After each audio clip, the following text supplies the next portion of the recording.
Hey, Tys. How are you, man? I'm good, buddy. What's going on? Not much. We had a break. We had an Easter break. We did. Well, we didn't skip an episode, though. No, we didn't. We're still keeping up here. our fucking schedule. Yeah, we're still here. Episode 13. Jeez. Yeah.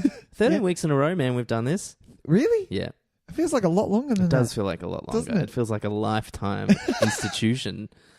And it's only been around for like I know, right? 3 months? 3 months. Wow. 3 months of podcasting. we're doing good, man. How do you feel after 3 months of podcasting? You know what? I Tys? feel like I'm a podcaster. We're a podcaster. Yeah, It's- I don't think you can say that until we're getting paid to do no, podcasting. that's a good point. Yeah. And there is definitely no money in this at the moment. No, there isn't. No, not yet. Yes. Yep. Well, hey, Yeah. so welcome to another episode of Tys and Videotape. Yeah, gang. We're having a chat about the 2006 6, yeah. Christopher Nolan film, The Prestige. Prestige, which we're really exciting. Exciting. We're very excited about. Hell yeah. But before we get stuck into that, Nick, why don't you tell people where they can find us? Oh, buddy? yeah, I can totally tell people. Well, for starters, you can find us wherever good podcasts are sold. No, I'm going to do it properly. Podcasts. Podcasts. That was, you went like Irish. Did you like that? I was No? Podcasts. You can totally... No, I'm not going to do an Irish accent because I suck at it. So you can find us Stitcher, InTune Radio. Tune in Radio. I always do that. Seriously. Every week. Every I love week. it. And of course, you can find us on iTunes, where iTunes, please feel free to rate, review, write a review, rate us, listen to us, and subscribe. Yeah, please do. It's all of those things help us a bunch. Yeah, I know. We say it every week, but it really, really does help. It really does. And if you are bold, you can email us at Nick Tys and Videotape. Oh, Try jeez. it again. Let's try that again.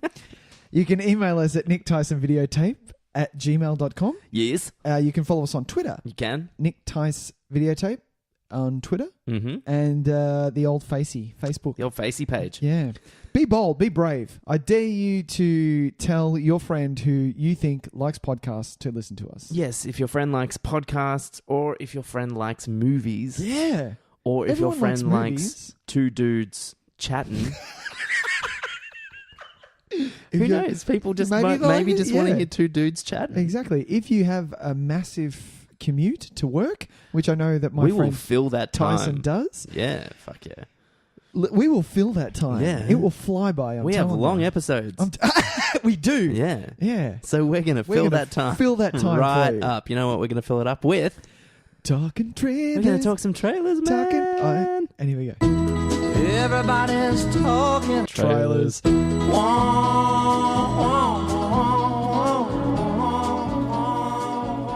We almost... Yeah. That was almost perfectly the amount of time that our intro took last week as well. Oh, really? I've just got the little ticker A little up here. ticker?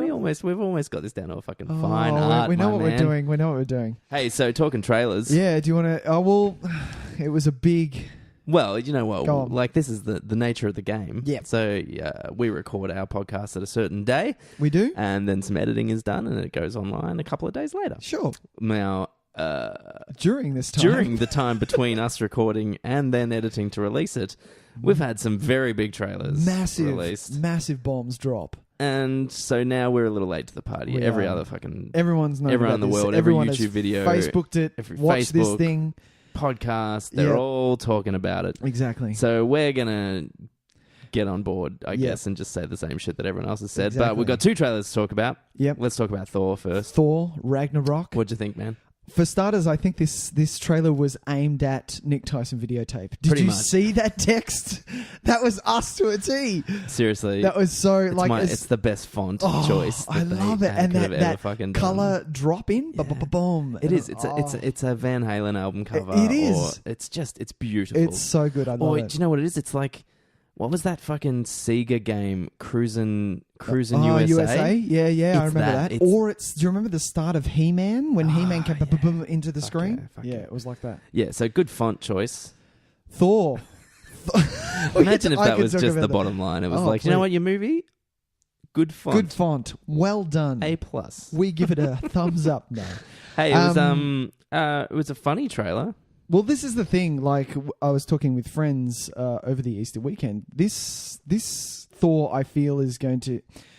it's going to have a different feel because Taika Waititi is initially he's not just a comedy director. He does drama quite well. Like we've said before, Hunt for the Wilder People. There are dramatic elements in it. Yeah. But yeah, I'd primarily call him a comedy guy. He does comedy, yeah, but he can pull at the He heartstrings. can tug at the heartstrings, absolutely, for sure. Absolutely. So, yeah. That said, I have full faith in this man. Full faith. Yeah, absolutely. In doing a Thor. For sure. Absolutely. And I had a giggle, don't get me wrong. That I know him from work line is fantastic. It's now a meme, it's and not, that's amazing. Well, and that's it. But it's not Thor. It feels no, really it's not, weird. Yeah, it's but, not you Thor. know, but at the same time, like those little short films with him hanging out with his roommate housemate from Melbourne. Yeah. Are they in Melbourne doing that, or are they in Sydney? I have no idea. I hope it's Melbourne. No offense, Sydney people, but a little offense. a little bit. Melbourne rocks. Melbourne so much better. But yeah, like they felt a little kind of like they were good for a gag, but they didn't feel like the Thor from the movies that we've seen. Yeah. And felt neither like does one this. of those Foxtel. Foxtel, is it Foxtel? He does the Foxtel ads. Foxtel ads. Foxtel for you American Hamesy. listens is our cable, basically. Yeah. But the Foxtel ads where it's like, Hamesy, what are you watching, mate? You got a lot to watch. Like, it's so funny. I love those ads. Just embracing that bogan. Yeah. Anyway, the trailer. Go on. Kate Blanchett. Kate Blanchett looks fucking awesome. She looks rad. I'm not the special effects, like the backdrops look a little iffy for me. The CGI backdrops. Okay. And I'm hoping that's just a matter of we'll get that sorted later. We'll do that. Yeah. Yeah, because they look really green screeny, but that's okay. It's all right. It's a trailer. We've got time. It's a trailer. It's funny. There's a couple of action beats. It's a teaser. Like you don't get any storyline or plot or anything like that. But what it does well is it definitely tells us the tone of this one. Yeah. It's going to be kind of fun, kooky. yeah. It's going to be fun. Yeah. It's going to feel very cartoonish, I think. I'm getting that kind of vibe. Well, it feels like a bit of a competition led by oh, jeez, I've forgotten his name. Oh, Jeff Goldblum. He's running like the Grandmaster? The Grandmaster, yeah, which he played in... oh, no, I haven't seen him yet. But yeah, sort of a gladiator type deal you're getting. Which is part of that Planet Hulk storyline. Yeah, that Hulk storyline. Yeah, exactly. One thing that I didn't, which I saw in the trailer, was everyone's favourite bad guy, Loki. You saw him twice, and he was sitting on the couch with Jeff Goldblum when Thor yells out, "Hey, he's a friend from work." Yes. When he yells that out. Have we had enough of Loki? No, man. No. I love Loki. Everyone loves Loki. Yeah. Are we sure? Yeah. We're not done? Not done. Okay. All right. Just because the only times he's been the main... He's only been the main villain twice. Uh-huh. Thor 1 and Avengers. Thor 2, he's kind of... I really like him in Thor 2, in the Thor Dark World, where he plays kind of like... Especially in the prison, where he's all hair disheveled. It's great. I think he's some of the best stuff in that film. Looks great. So, no, he hasn't... I don't think as long as he's not in it that welcome. much. If he's in it, sure, I don't mind. But if he's pulling focus from... I think he's still got every right to be... He's the main... Aside from, like, Thanos, I guess, he's the main villain. He's a big villain? He is a big villain. I know that. And he's fucking great. He is good. Tom Hiddleston's doing a really killer job. Genius stuff. And might be the only thing he can do well because he was pretty bad in that Kong movie. So we'll see. Wasn't he? We'll see. Have you seen... I'm not going to... You know what? I'm not going to bring that up. All right. So, good for a giggle. We'll see where it goes from there. Yeah. Does the haircut work for you, Tyson? Yeah, I think he looks great with the short hair. I mean, it's not Thor, but Yeah, that's the thing. Is it Thor? Well, I don't know. You'd be more versed in the Thor comics than I would be. I'm fine with it, to be honest. I feel like it looks good. I just want to chuck it out there. Yeah. Are people okay with the haircut? It looks like a 2016 haircut or 2017 haircut. Okay. Which I find weird because Thor should be timeless. Yeah. But that looks like that haircut will age kind of badly. I think. Quickly. Yeah. Anyway. It'll be a mullet for the Second big trailer. Second huge trailer. Which we knew was kind of coming because I saw because it's Star Wars Celebration at the moment, which is the big kind of it's the Comic-Con for Star Wars basically. Oh yeah, that's right. So we all kind of suspected that the trailer was something gonna, was going to drop. some kind Something of teaser was going to to happen, Yep. and it came out, and it's great. It's fun. It was all right. It wasn't anything anything to write home What they about. do really well is they just set a mood really well, and this is full of mood. I love that it immediately looks like a Rian Johnson film, though. That was the thing that I found really cool. Yeah. Is that it was like, it was a Rian Johnson movie with those characters in it. Exactly. And that's what I was kind of worried about. I'm kind of ready for a heavy Star Wars. Does that make sense? Well, I'm ready for an like Empire Strikes Back. Just heaviness. his framing choices and stuff. Like, I think I really like his direction style. Yeah, man. I loved Looper. I could watch that over and over. Looper's great. Even Brick is awesome. My favorite. But yeah, the trailer, it was okay. Like, you know what I really love? I love the Star Wars The Last Jedi written in red and black. I think that works. It's very Return of the Jedi. So well. But apart from that, I think, to be honest, Tys, I think the poster was better than the trailer. The poster was sick. The poster was awesome. Do you know, and I'm trying not to just love it because it's so retro, and I do adore kind of retro throwback style. And I don't know what that is. Everything's better than floating heads, Tys. Well, but they don't do floating heads really anymore. It would have been if anything, it would have been like I'm blanking on his last name, Drew Struzan. Oh, who is that? The artist that does the... Oh, yeah. He's Struzan? Sorry, I'm probably pronouncing that completely wrong. He's passed away now, hasn't he? And he doesn't do them anymore? I didn't know that. Because I know... well, he can't do them anymore if he's dead. No. Should we look that up? Give it a googs? Give it a googs, mate. Yeah. What was his name? Well, I think it's Drew Struzan? Strausen? Oh, yeah, first one. Struzan? Yeah. I don't know if he did this one. It doesn't look like... It looks like it's more photography based than... Oh, no, he's still alive. He's 70 years old. Oh, that's all right. He can still draw. He can still do it. But yeah, he does all the Indiana Jones and the beautiful... It's basically any of those really good-looking, hand-drawn Star Wars, Indiana Jones. A lot of Spielberg stuff. Yeah. Harry Potter, I believe he did a couple of Harry Potters. Oh, yeah, right. And he did Hook. I remember that. Yeah, right. But basically the best kind of... But that's what I'm thinking. Like, imagine... I understand, like, for us, Tys, it's retro. For kids nowadays, imagine walking into a 6-year-old bedroom and they've got that huge ass poster on their wall. That is a badass kid in my book, man. Good call. Oh, I would like that kid. I'd be friends with that kid. I'd be friends with that kid. But yeah, The Last Jedi. Last Jedi. Is it still? Because last time we talked about The Last Jedi, I think it was my most anticipated film of the year. Did I say that? You did, but you didn't like the name, Tyson. No, I still don't like the name very much. But what about the red and black? Doesn't do it for you? Oh no, I love the font. This is another A+ font. Well, it's the Star Wars fucking font. Here at Nick Tys and Videotape, we love fonts. I am a sucker for a good font. I can't help it, man. There are people out there that like, stationery. I don't get those people. I like fonts. Yeah, that's fair. Yeah, that's fair. Yeah. No, it's that's the last. It's. I'm indifferent to the title. I don't really care. Fair deal. But it looks good. I like that it looks like a Rian Johnson film.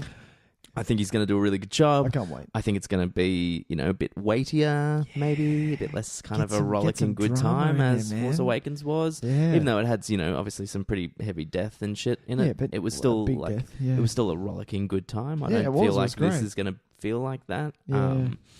It's good to see, Luke doing his thing. Yeah. He looks like a badass. My favourite shot was Stormtrooper.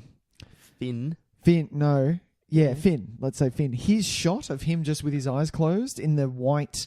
Well, yeah, I think that's... What that is might going be some, on well, there? I think that's where he's... That is amazing. Recuperating from his... that's right. His wound. His lightsaber wound. He's totally dead. Well, he would any other person would have been dead. A lightsaber to the spine is not going to kill you. There was another video I was watching. I can't remember. So sorry, I can't give credit to whoever this was. Yep. They were talking about how there's shots in like set photos of him with the jacket that he was wearing in Force Awakens, which was Poe's old jacket. It's like a leather jacket and stuff like that. Yeah. And they're saying how funny it is because that was the jacket he was wearing where he got knifed in the back with a lightsaber, and it's like, wow, that's a fucking jacket. It's got some, it's got some meat resilience. On it. Oh my god! Because apparently he got his back cut to fuck, but the jacket's fine. But the jacket's fine, so that's good. John Boyega. I want to say his name. Sure. Yeah. Yeah. I mean, it's not like this has affected me either way. I was going to see it. No, we're still going to see it anyway. It's just a bit of fun. Probably see it twice. I'll like popcorn and drink in hand, ready to roll, ready chopped to go. up, unwrapped. That's it. Fucking bring it on. Bring it on. Yeah, it's gonna be so like that's entertainment, Exactly. man. This is what Can I want to ask a little bit of something because we've done these trailers quite quickly. When you watch a trailer, Tyson, are you okay? Because when this dropped, everyone on Facebook were like, "Oh my god, watch this, watch this." Do you watch it on your phone, Tyson, or do you? I am that type of nerd that I will wait and open my laptop and watch it on a bigger screen. It depends what kind of trailer it was. For this one, we just so happened to be in the midst of some Good Friday celebrations. Oh, nice. Yeah. The Friday before Easter, which we just had here in Australia. Yeah. So there were people at my house, and we were relatively under the influence. Oh, nice. And when I saw on Facebook that it had been released, my immediate reaction was turn the music off. Everyone shut the fuck up. Shut up. And we put it on the television. You command the room? And it really? It was pretty exciting. That's awesome. Because we all watched it together, and that was pretty cool. Yeah. It's fun to make it kind of an event of these things. It is a big deal. And like being able to just like I'll be doing it with my kids. I'll be like, we're gonna be watching this. Come here. Dad, I want to go play football. No, get stuffed. You are watching this with me. We've got obviously we've got a nice television. It's a good size. Yeah. Like we have the luxury now of being able to kind of experience close to obviously not cinema quality. No, it's not the same. I can't wait to go see whatever I'm going to go see next that will have the trailer attached because it's a different vibe seeing it in a cinema completely. But it's better. It's obviously better than laptop. Watching it's it better on than phone. on your phone. Exactly. I do watch some on my phone sometimes, and then I watch it and go, I'm going to go watch it on my telly because I know that I missed 3/4 of it. Yeah. So some good trailers this week. Trailers. I love a good week of trailers. Exactly. All right. Well, let's move on skis. Yeah. To what did we watch this week? Yeah. Nicholas. Yeah. I watched a lot, Tyson. Did you, man? I did. I watched 6 films, but I'm not going to talk about all 6. Tell you what. Yeah, go. We'll talk. You can talk about 2. Yep. Yeah. The other 4, I want a thumbs up, thumbs down. Oh. No more questions asked. Really? No, I'm just going to do 3. One of them I'll do thumbs up, thumbs down. No, tell me all of them. I want to know what you watched. Oh, really? Yeah, I think it's fun. Oh, God. Okay. All right. Well, number 1 I have to talk about, which is going to be the quickest because I want to talk about it the least. Sure. And there's a reason why. Go. I watched Split. Oh, no, don't talk about it. Yeah, I'm not going to say anything. Spoilers. I'm just going to say M. Night Shyamalan is back. Oh, my God. He's back, baby. That's all I'm going to say. All right, nice. I'm if going to watch it. If you haven't seen it, fuck me, watch it. Jesus. Yeah. I'll watch it and then we'll do like a spoiler chat about it. Yeah. Oh, I don't think we can. It's too soon, Tyson. Too soon? No, it's too soon. All right, we'll chat about it in a month or so. Yeah. Number 2. Number 2 was 2015, The Fits. Oh, I've heard about this. Yeah. Did this get some Oscar buzz at all? No? No Oscar I was buzz. Wrong? It popped up on a few top 10 lists of like of the films. That's what it was. Or people films people of that couldn't year. kind of figure out if it was a horror film or not because it is kind of horror-ish, but not really. Well, it's no, I don't think so. Okay. So it's the female director Anna Rose Holmer. This is her first kind of film. And it's just it's about a girl who gets entranced with a dance group. And then she joins said dance group in sort of struggles to fit in a little bit and tries to find her own niche and she's doing her own thing. And then the group, one by one, starts, not all in one hit, over a course of time, starts suffering violent seizures. Yeah. Which I didn't think... I thought the title, The Fits, was something else. I didn't actually think it was a fit. Oh, yeah, like... Yeah. Yeah, right. Like Fits. Yeah. Yeah. The movie goes for an hour and 10. Shit, yeah. 70 minutes. 70 minutes. Love it. Get in, get out. Yeah, and it leaves... Already jumped away to the top of my list. Really? I'm like, 70 minutes, come man. on. Love So it. are you telling me that if a movie comes out and you're like, this is a 3.5 hour sit, Tice, does that put you off? Oh, no, it depends what it is. Oh, okay. If you tell, I love a sit-in, man. Yeah, but it's got to... If you're telling me I'm about to watch a sit-in about, Yeah. David Attenborough's The Grass. You're not going to watch that. You're going to go, what the fuck? And you said, no, David I'm not Attenborough's watching that. real-time the grass. explanation of the grass growing. I would like someone to make a mock poster of that. Yeah. So that's hard work, but no one's certain gonna watch things that. I don't care about. Like, Fair deal. you tell me a Scorsese movie is going to be 3.5 hours. Yeah. I'm that's there. the thing. I get a cushion, but I'm there. Yeah. If someone said to me, Nick, Avengers, The Infinity Wars is going to be 3 hours each. Boom! I'll Of see course it twice over. It better be. Fuck yeah, bring it on. Yeah. Yeah. So yeah, The Fits. I suggest you watch it. I think people should see it. It's a great premise. It's a good movie. I really like it's that really premise. good. It sounds very interesting. The other Number 3, the one that I will quickly do, which everyone's seen, is The Wolf of Wall Street. I watched that again. And again? Again, Good. yeah. I love it. I'm going to give it a bit of a... Oh, man. Yeah. Really? Only because I love it. Don't get me wrong. I own it. Yep. But I just don't feel it's worthy of the 3-hour slog. Okay. I feel it could be just a little bit shorter. There are some. So watching it, this is the third time, Okay. I think. Yeah, sure. There were moments now that I'm going, okay, Martin, you didn't need that, Sure. and you didn't need that either. Come on, man. You know. I wonder if I've only seen it the one time, and I was so happily. I was ecstatic. Like living in that world that I didn't. I found that was. It felt like it breezed by. Yeah. Oh, that's what it does for the first time, you know. Yeah, but I mean, I feel like I get that with a lot of those Scorsese kind of epics. I feel like you watch Casino, you watch Goodfellas. Yeah.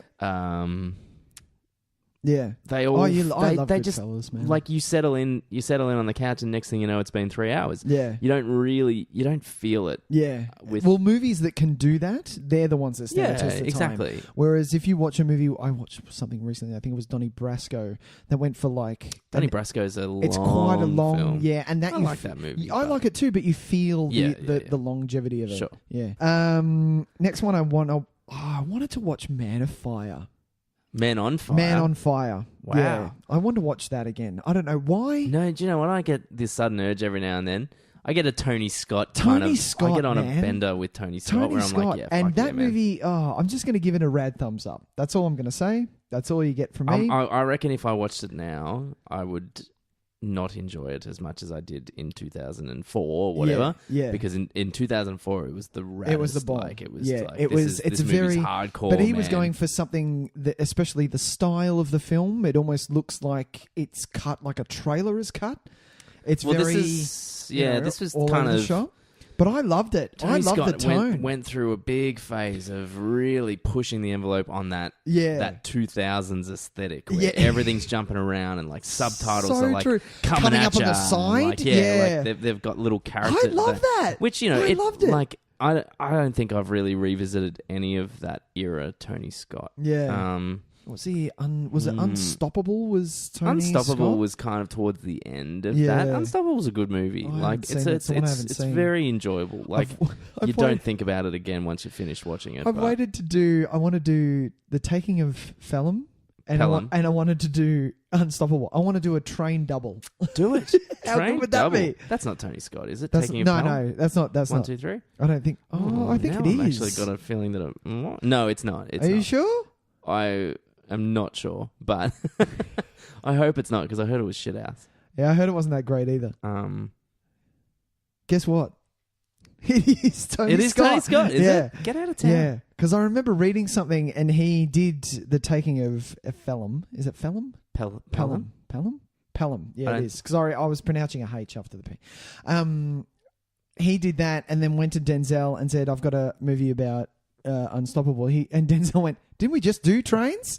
We just did trains, man. Yeah. Is Denzel in that? Yeah, Denzel's in both. I knew it was John Travolta, but I didn't. Denzel's the other guy. I'm going to watch that then. I'll give that a crack. See, there you go.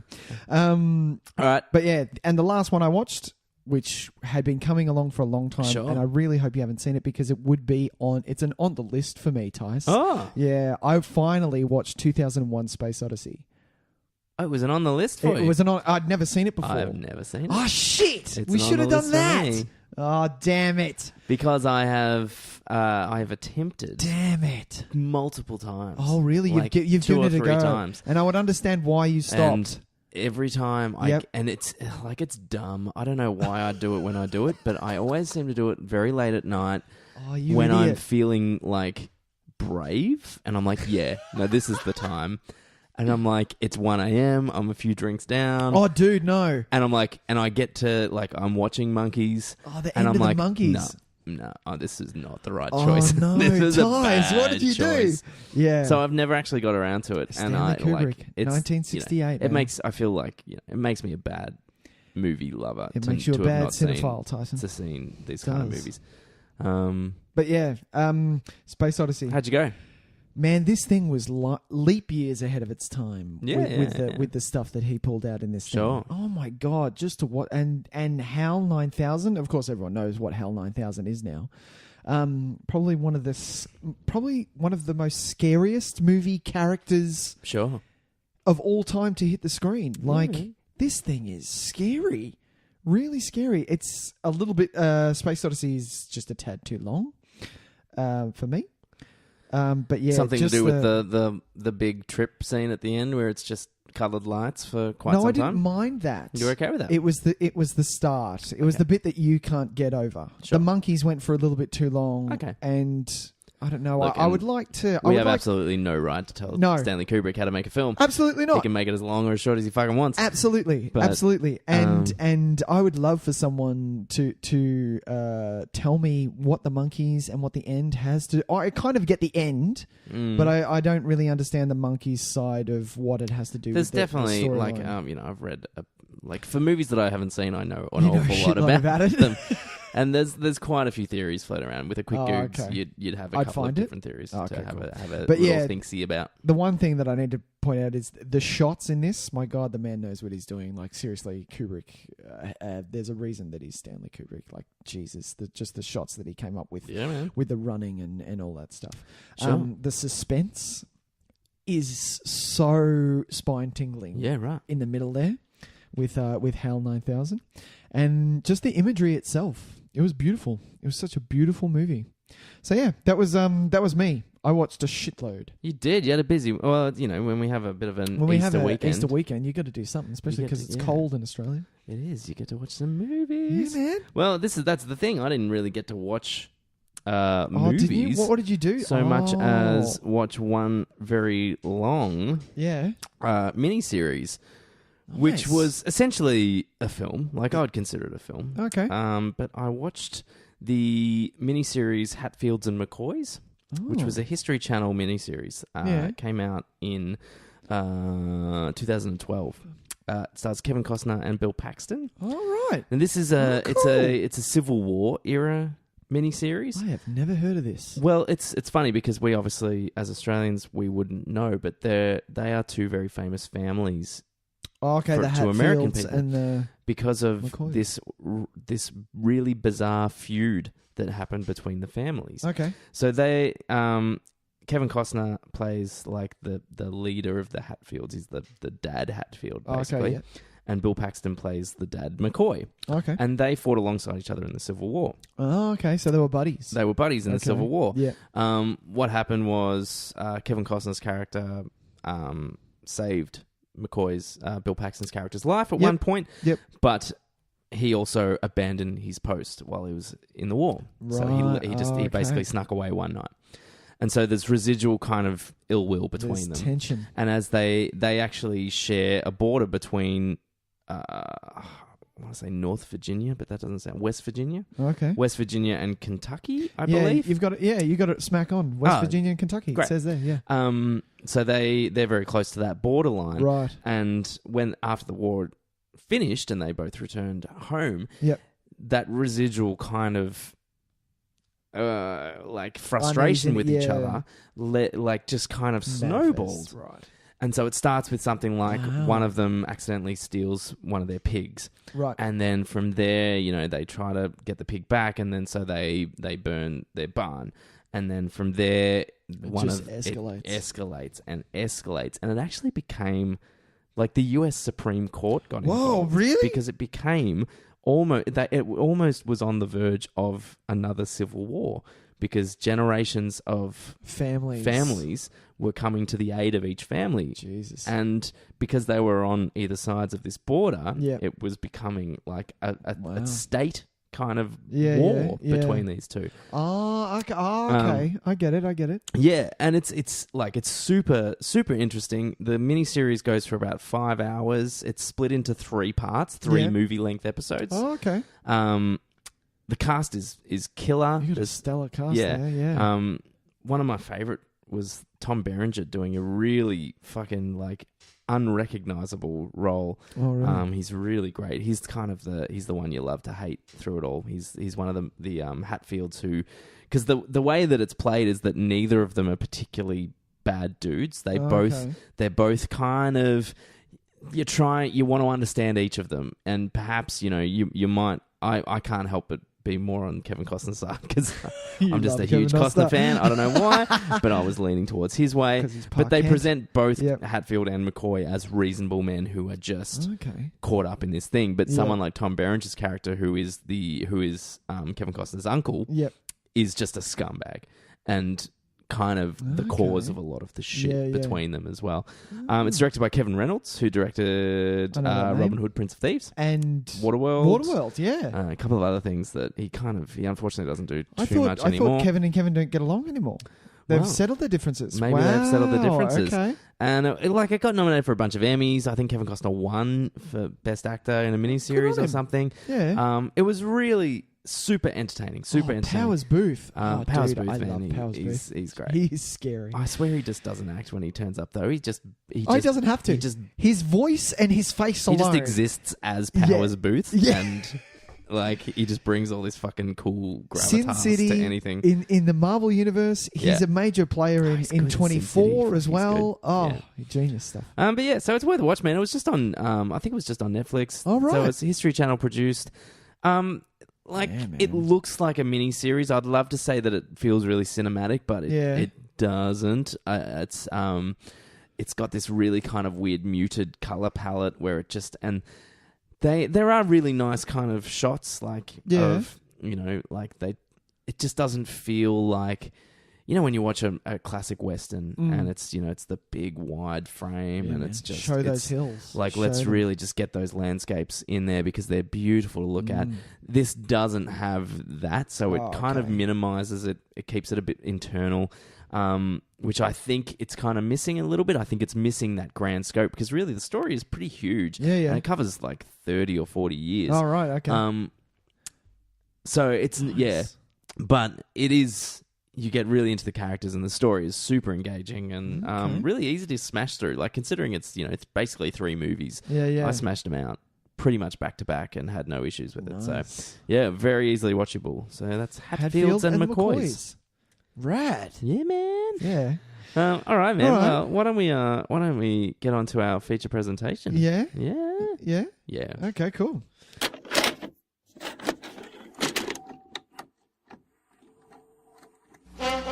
And now for our feature presentation. Oh, feature presentation. Yeah. All right. Well, today we're talking about. Was it 2006 or did I get it wrong? It was 2006. Yeah, you got it right. The 2006 Christopher Nolan film, The Prestige. The Prestige, the dueling magician saga. Oh, I love it. All right, well, Nick, why don't you go first, man? Because I think you might have I suggested picked this. I did. Tell me a little bit about I'm a huge why do you Nolan fan. Well, okay. What about The Prestige? For those of you who haven't seen it, for starters, come on now. Let's I feel like this was pretty popular. If you're I don't listening think there's to a many people who haven't seen podcast about films and you haven't seen The Prestige, well, come on. Let's come on. Yeah. But yes, I love that The Prestige came out, and also a lot of other magic ones came out. There was another. Well, there was The Illusionist. This is one of those classic. Then there was Scoop as well. Scoop was about, which I didn't realize. Well, yeah, but it's contemporary, Yeah. so it does deal with magic in a sense. But yeah, this was very much your Dante's Peak volcano situation.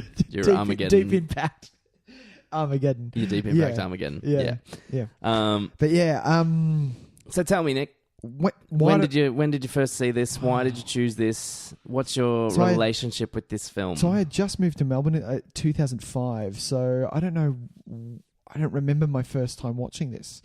But I remember loving it. I remember it's that's always like, I interesting. remember it was a film that I saw it and then the next day I bought it. It was one of those films. For me. Okay. Yeah. Right. It was just knowing that it is, for starters, it's a film, and I love this. It's a film that you can go back to because you are going. This film begs to be watched multiple times because there are so Sure. many things that you're going to pick up on. Even so, watching it for this, I think this was the 6th or 7th time I've seen it. Wow. And All right. still Super picking fan. still picking up on more things. Sure. You know, Sure. Still picking up on more things. Just little lines in there that you're like, oh wow, that was on purpose. Like, Yeah. geez, that was All right. beautiful. Well, look. Let's Yeah, come out and say we're going to spoil it.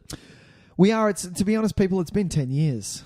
It's been more than 10 years. Fucking It's see the been- thing. Yeah, Like, fucking see the thing. what- Come on. You're not going to push play on a We podcast. are called going The to spoil it. Prestige if We you are haven't gonna seen this spoil movie. it. Yeah, come but on. we need to spoil it in order to talk about it. We are. It's It's a really go on. so well. This was my Oh, go on. third viewing. Third of viewing. it. Yeah. Okay. And Tyson does own it for those of you playing that long game. I at do home. own it. Yep. Yeah, and I decided to buy it after my second viewing Okay. because if I had it been after my first viewing, I would not have decided. Right. buy it. Okay. I saw it at the cinema, so Oh, done. this is 10 Wow. years ago, Yep. and so I wasn't that young at all. So No. I was 25. 25. Yeah. I didn't like it at all. Really? Yeah, Really? I found it. I remember kind of walking out of there and being like, What? "Well, that did nothing for me." Oh wow. Um, But yet you own it. So how did you well, come up no, to that? so because my second viewing yeah. kind of it grew on me like Okay. a fungus of some description. Make it have to be bad. No, Yeah. look, this is the thing. I'm thinking back to that time. It's so funny because speaking of the dueling magician movies, I remembered liking The Illusionist a lot more. Wow. Which You are is ridiculous Not now. the majority. at No, all. well, no. Do you know what's funny? You Yeah. go back to. I was actually trying to read a few reviews today of the Yeah. time. I was not the minority back Really? in the day. This wasn't I remember particularly watching reviewed The well. Illusionist.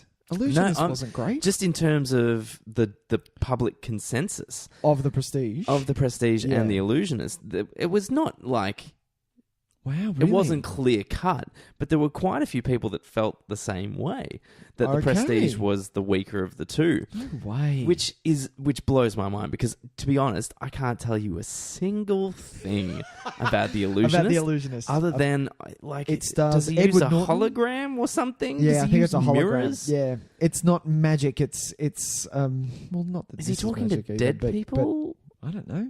Like, you is said, that? But you is can't that who think he's of it. trying to talk? I can't remember. I don't remember. And Paul Giamatti, who Oh, I I love Paul Giamatti, but But I love Edward Norton, and it just didn't work. No, No. Well, this is the thing. I remembered being like, well, that was better than the Prestige. I'm going to buy you The Illusionist. No, because I'm never going to watch it again. But to me, that's ridiculous now because this film, regardless of what I thought about it at the time, it has always stuck with me. The Prestige. Yeah, Yeah. and that is really, it's one of those perfect kind of examples of like you can't grade a movie as the credits roll. No, you need to sit in Like it. you Yeah. need to stew in a film. Absolutely. For sometimes, in the case of Prestige, it appears like it's a couple of years. Right. It took me a couple of years of thinking about it and having it in the back of my head and going, I want to watch that Wow, again. You got nothing from it, though. That's amazing. I actually. Were It's you not that I got drunk? nothing from it. I thought it was, it was like it's gorgeous to look at. Don't get me wrong; it it's is gorgeous to amazing. look at. It's effectively written. I think it's got some really nice, momentum to it, and Yeah. I still agree with those parts of it. Yeah. I just thought the twist was rubbish, and There are a lot of twists, though. well, I thought most of them were rubbish, Yeah. and I thought the acting. I was especially disappointed with Hugh Jackman. I remember at the time being like, Hugh Jackman is awful in this film. Oh, I love Hugh.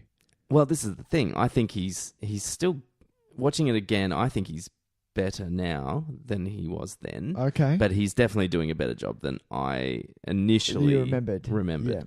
Yeah. No, I love this film, and a lot of the reasons why I love this film is because Nolan it's a film that makes you rethink what you saw. Like you said, while you're being it's making you rethink something is always entertaining for me. So once you get out of it, once you've seen the film, you're like, but what about this? Oh my God. You know, and so rewatching it, it's just amazing. But it's funny because it's a film that almost exists primarily to be rewatched. Yeah. This is, and I look, and I like it a lot more now. Like, don't get me wrong. I especially this last time I watched it, watched it last night. Yep. I loved it. Like, Yep. It's okay. totally grown in my esteem. The funny thing about it is that it doesn't exist anymore to be a piece of pure entertainment like another movie would be. Yep. It only exists now as an exercise in direction and misdirection. Right? For though, if you're going to rewatch it, you're saying. I think it's funny. It's really bizarre because I had a really good time watching it, Yeah. but I realized I wasn't enjoying it because it's a good movie. You were too busy. I was watching it because of how fucking clever. Yeah, and Nolan I is. use that in air quotes because sometimes that's sometimes to a movie's detriment. This movie is so clever. Yeah. That I think I respect it more than I like it. Yeah. Do you know what I mean? Yeah, I think totally watching do. it, I'm like, Seeing fuck, it's what- so smart, Yeah. and it knows exactly what it's doing every beat of the way. Yeah. But I don't see it as an entirely effective piece of entertainment because that first time through, you don't get that. I don't think.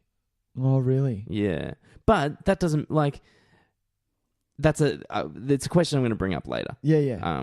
As like a little Well, I think- roundup. Well, for starters, the theme for me of magic, be it something like The Prestige, Harry Potter, or something awful like Now You See It, Now You See Me. What is it called? What is that Now one? You See Me. Now You See Me, and Now You See Me 2, Yeah. the new batch.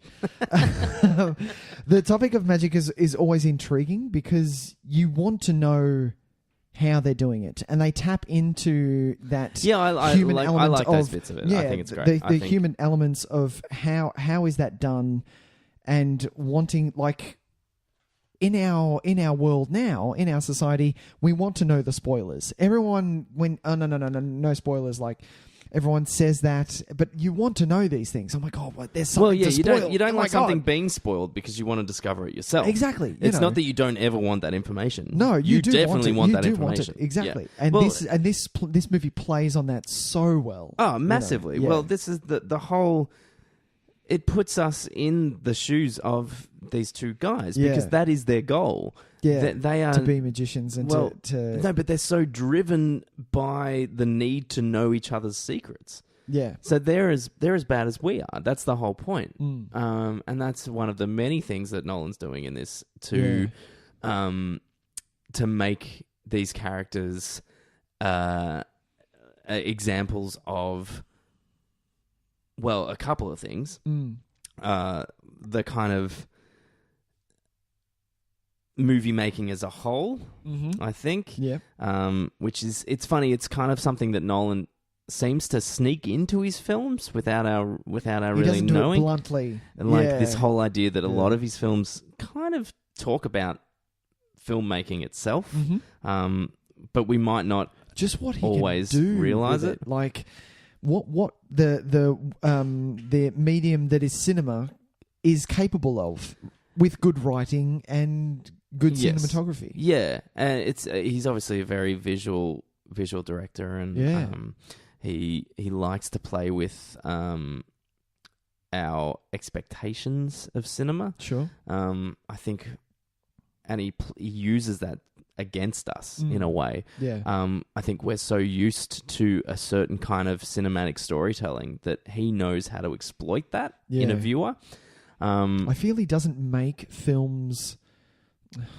He doesn't spoon feed you, apart from some elements of, and I'm going to get wrapped in the jaw for this from some people, some elements of Inception.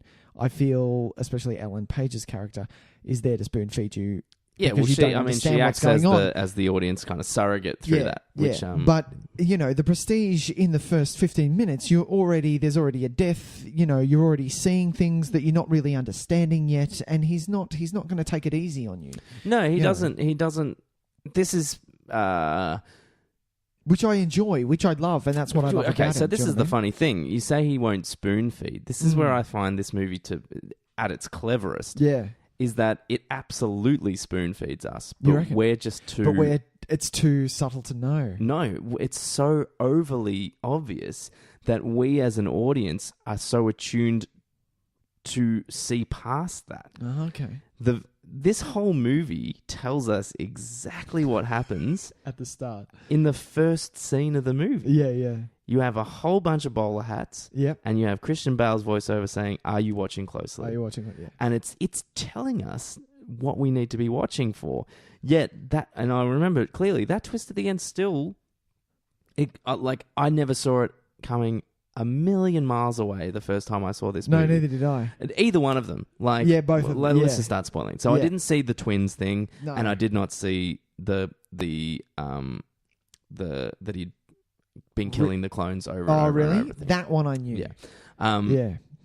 That one I knew. The twins thing I didn't know. Or that, obviously, that by that point, I think the clones were obviously a bit more obvious. But the fact that they were clones, I don't think it.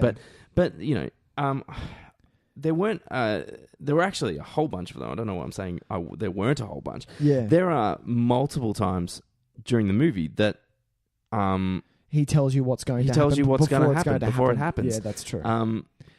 He does not make any attempt to hide the makeup of Fallon.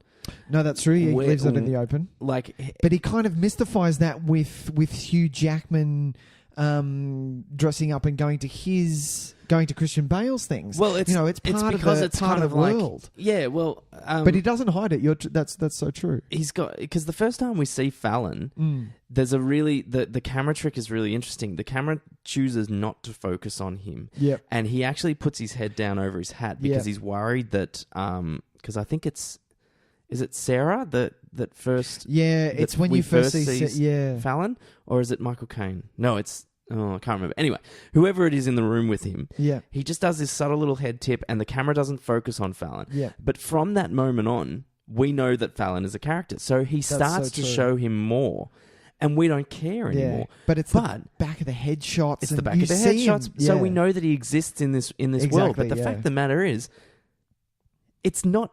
It's so obvious that it's Christian Bale. Yeah. Because that very first shot... until, for some reason, the more that we just are forced Fallon into this story, the more accepting we are of the fact that he looks exactly like Christian Bale, right?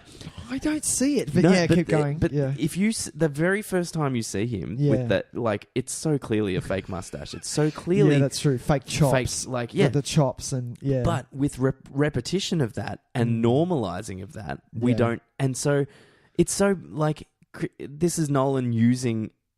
our cinematic expectations against us. Yeah. Because if he maybe was only in that first shot and we saw him and then that was it, we might be kind of like, oh, remember that character at the start? Maybe why was it? Yeah. But the fact he keeps him in it. Keeps pushing him. So we forget and we don't assume, we don't think, oh, well, it's nothing. It is something it's just a character, there. He keeps doing that. The hats at the start, he basically just flat out goes...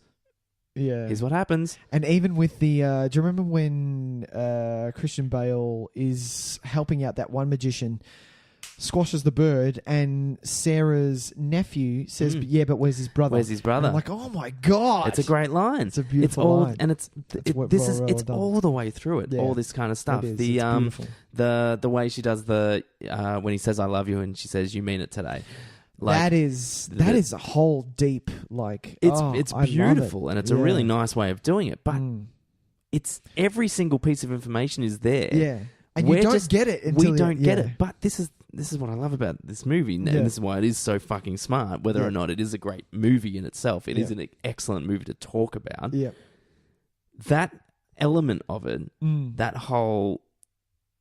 We're giving you all the information, you're just choosing not to look at it. Yeah. Is even a plot point.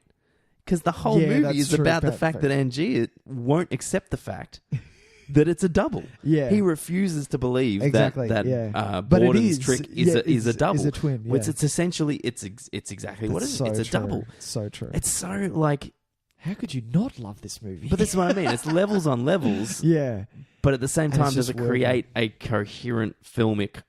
It's a word. That It's a can be word. Filmic. Whole. That's Yeah. where I remember kind of being like, yeah, this movie has got so much fucking shit going That's on. so true. But is it also an effective piece of entertainment? And that's where I'm not 100% certain. I think it is. To me, I think really it is think now. is. I think it is I now. love watching this movie. And I don't think anyone that said The Illusionist was better back then will still agree with that, because I think pretty much everybody will have watched it a second or third time by now and actually been like, "Oh man, how did I miss all this? How did you miss all that? Yeah, exactly. Because it was all So just many there things. in front of us, Yeah. and we chose to ignore it." Beautiful. It's like watching the makings. The guy, one of the, I think that it was the writer, said it's just the film has a beautiful repetition about it, that it beckons for a second viewing. Like you just said, all of those things. Like, well, it's the kind of a movie repetition that comes around, that you're seeing these things again and again, but you're not realizing that you're seeing these things again. Yeah, Yeah. no, exactly. And it's funny because it's the kind of movie that you don't feel like you'd want to rewatch until you get to the end and go, Exactly. "Oh Fuck, shit, I need to watch that it again." Yeah. And I think Exactly. it was funny because at the end, I'm still not certain that I love the direction it goes in at the end. I don't know how to. Okay.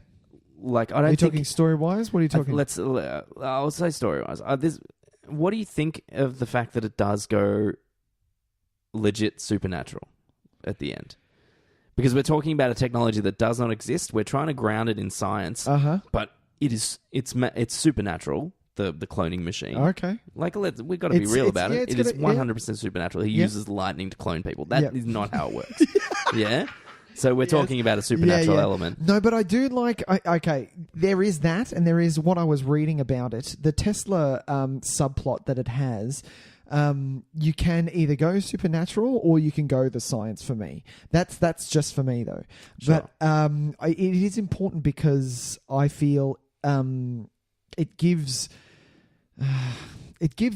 sort of gravitas to the machine and how dangerous it is. Does that make sense? Yeah, so for sure.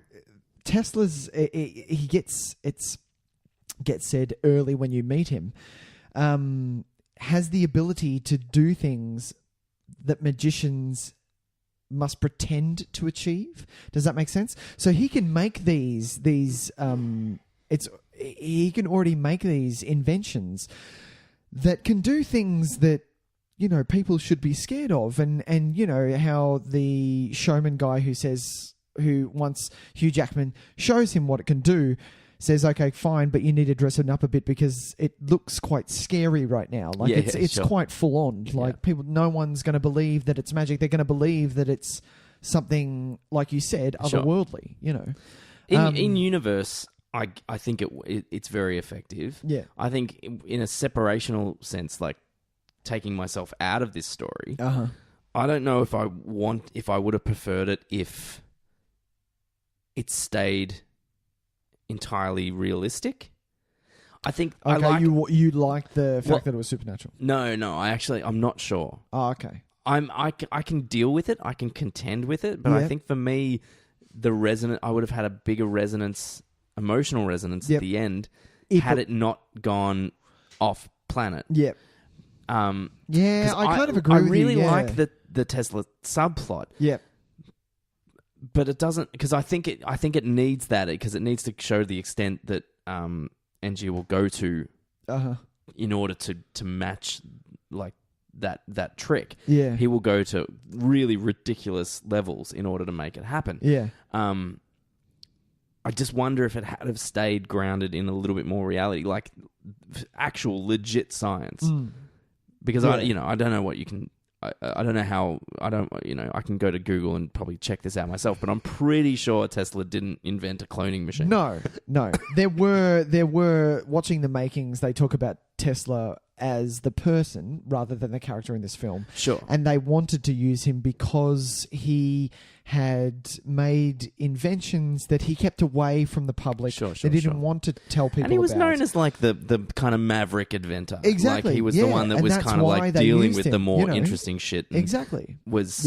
So I think there's kind of that mystery element that people do know Tesla. He's a very mysterious figure. And it's an excellent, like, so how good that's that why casting they use that. to choose to use Bowie for that. David Bowie. Like, it's perfect. And he is spot on in that performance. He does a really great job. He's got a really kind of cold exterior to him, and accent, I love it. The accent's for a man great. that doesn't act a lot. Fuck well, me. yeah, but this Amazing. it's a funny thing because it's kind of like I was thinking in my head. I was like, yeah, who would I choose as our generation's mysterious genius?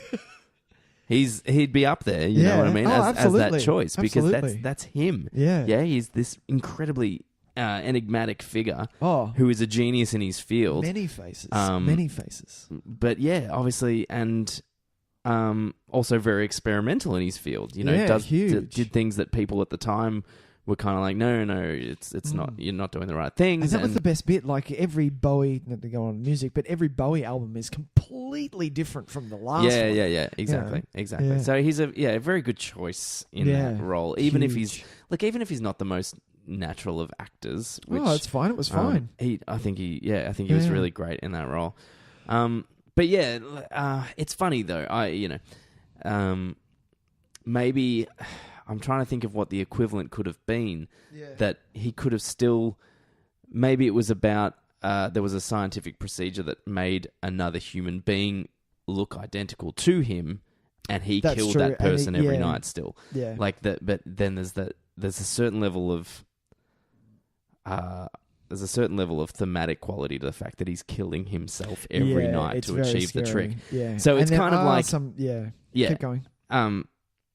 So I get it on a thematic level, and I think it's super important in order to get that across. Yep. But then it also just takes me out of a little bit because everything up to that point has been so grounded in reality. Yeah. And has been about the quest to discover the reality. Yeah. Yeah. Because they know that it's not real magic, so they're doing all this stuff and to especially figure it out. The fact that they build it up with the reading of each other's journal and things like that, trying to find out what is the key, what are they doing, all that stuff. And in the end, you find out that it is supernatural. It's actually not a trick. Yeah. It's whereas Borden's was. Borden's was there a trick. Well, there's no tricks in either of them. This was is great. The thing. It's not nothing about this is magic in a magician sense. Yeah. One of it is he had a secret twin. Yeah. The other one is that he is legit supernatural. Cloning, so it's not a magic trick. Yeah. Exactly. Which it's kind of cool. That's I think. fine. What did you think about? I'm going to ask you a question. What did you think about each character, Alfred Bowden and Robert Angier? Because, and I'm going to come to another question at the end of this. Sure. Because I think they are written so well, those individual characters, especially Bowden's want of, if you are going to live this life, you are living it 24/7. You don't not turn the magician off. Like if you are going to do this, you are going to do this fully fledged. Look, they did a really good job at kind of expressing.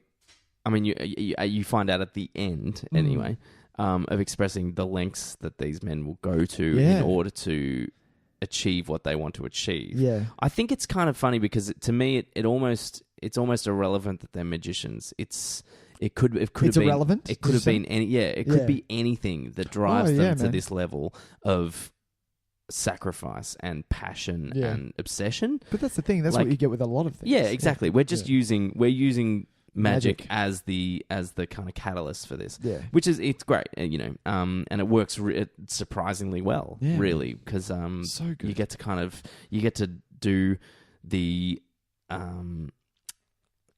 creativity part, the ingenuity of it. Yeah. You get to do. And because it is instinctively a secretive art form, you get to have that extra drive where you can see it in front of your face, but you cannot figure out how. What's going on. Yeah. And, of course, Nolan uses that element in the film as well. Yeah, exactly. So, yeah. So and it lends itself very good to the filmmaking process. Yeah.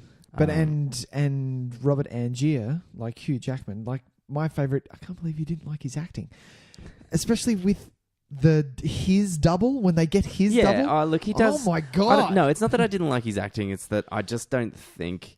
I think he was slightly playing in a pool a little big for him at this stage. At this time, yeah, fair.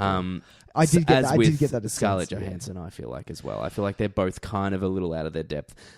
They have since both become a lot better. Amazing, yeah. But this was early days for Hugh Jackman. You remember, like, he was only a couple of years deep from X-Men 1, really. Yeah, that's true, yeah. And so he hadn't really done many of those kind of But I love this. out. And this is what, like, watching this, this is the type of roles that I like Hugh Jackman in. I like the more serious roles. Yeah, I agree. I like him. I think he's very good, and I think he's very naturally a born movie star. Like, it's just something that he has. But what I do think it does well is that it plays his persona very well. Yeah, because Angia is the showman. Yeah, so good.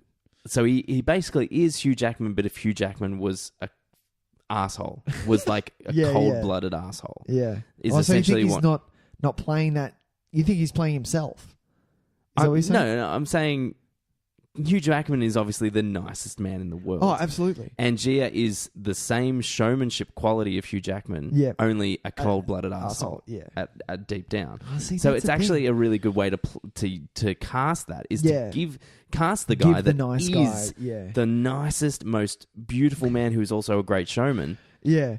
Where Christian Bale, on the other hand, would you say Christian Bale's a nice guy? No. Yeah, exactly. No. Christian Bale doesn't have that. But that's the thing, like, and that's where you see the brothers at the end, because you can tell, especially in my seventh watching, you can tell which brother he's playing by how he talks, and it's so good. Well, he gives the Fallon brother. Yeah, I guess we'll call him. No, because that's not right. Because they both play him. Exactly. The one that is in love with Scarlett Johansson. Let's say that.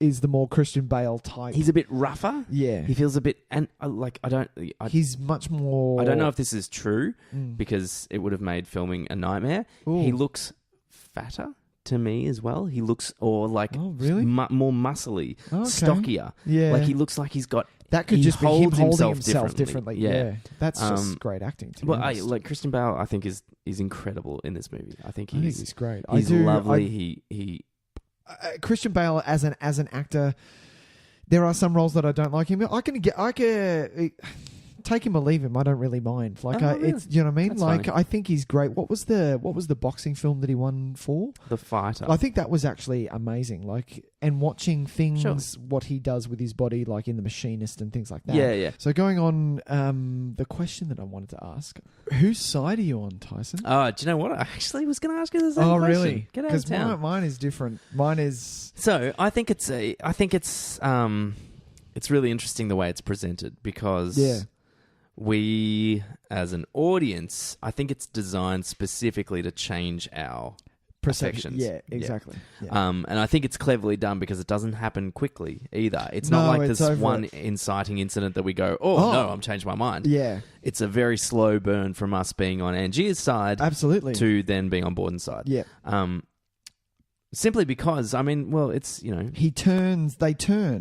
They do. So he's from the asshole to the good guy, but and at from the good guy no to the point asshole. did I think Christian Bale was an asshole. I don't think he was arrogant, and he was too confident about and it caused the death of Hugh Jackman's wife. Yeah. So it wasn't that he was a horrible person. It was just that he was a victim of his own confidence. Yes. More than anything else. Yes, that's true.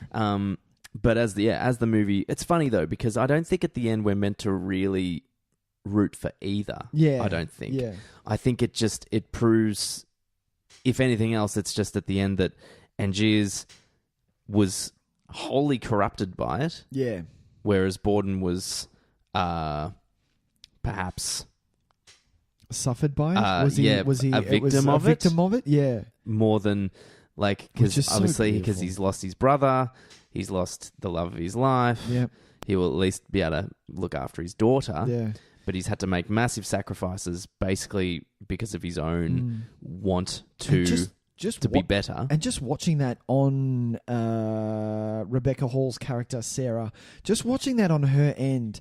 Imagine being a brother and watching your brother fight with your wife who doesn't know. Yeah. That is some deep, deep stuff. And man. look, I mean, it's funny because at the same time, what's to stop...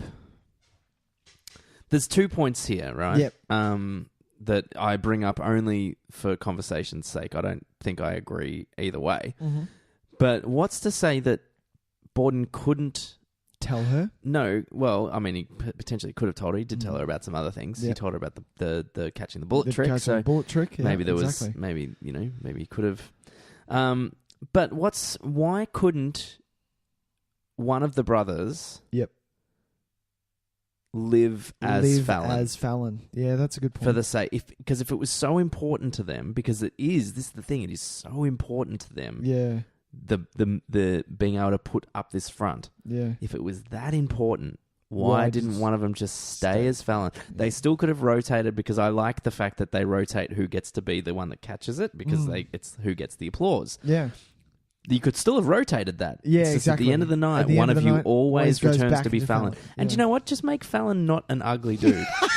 You know what I mean? I knew that was coming. Make the makeup like a little bit more attractive. Make it a bit. But that's the thing, you have to hide him. He looks almost older. But you got to think, this is back in the day, man, where like that's the Mr. Root character, the lookalike. He would just live his life always looking like Angiers, and no one would ever pay any attention. They'd just be like, true. I saw this magician once 20 years ago, and Fuck you you, kind of look a little bit like him. Yes, well. That's all, because was we're the not team, living I in the loved time of the internet. We're not living in, it's not like exactly. people are going to share Even side-by-side photographs. photos. Yeah, exactly. They're not going to do it. So technically, really, he would have had the possibility to exist only as Fallon. Yeah. And only as Borden, which would have solved every problem. I love Root, the character, though. This is the other thing I want to say, which goes the same way.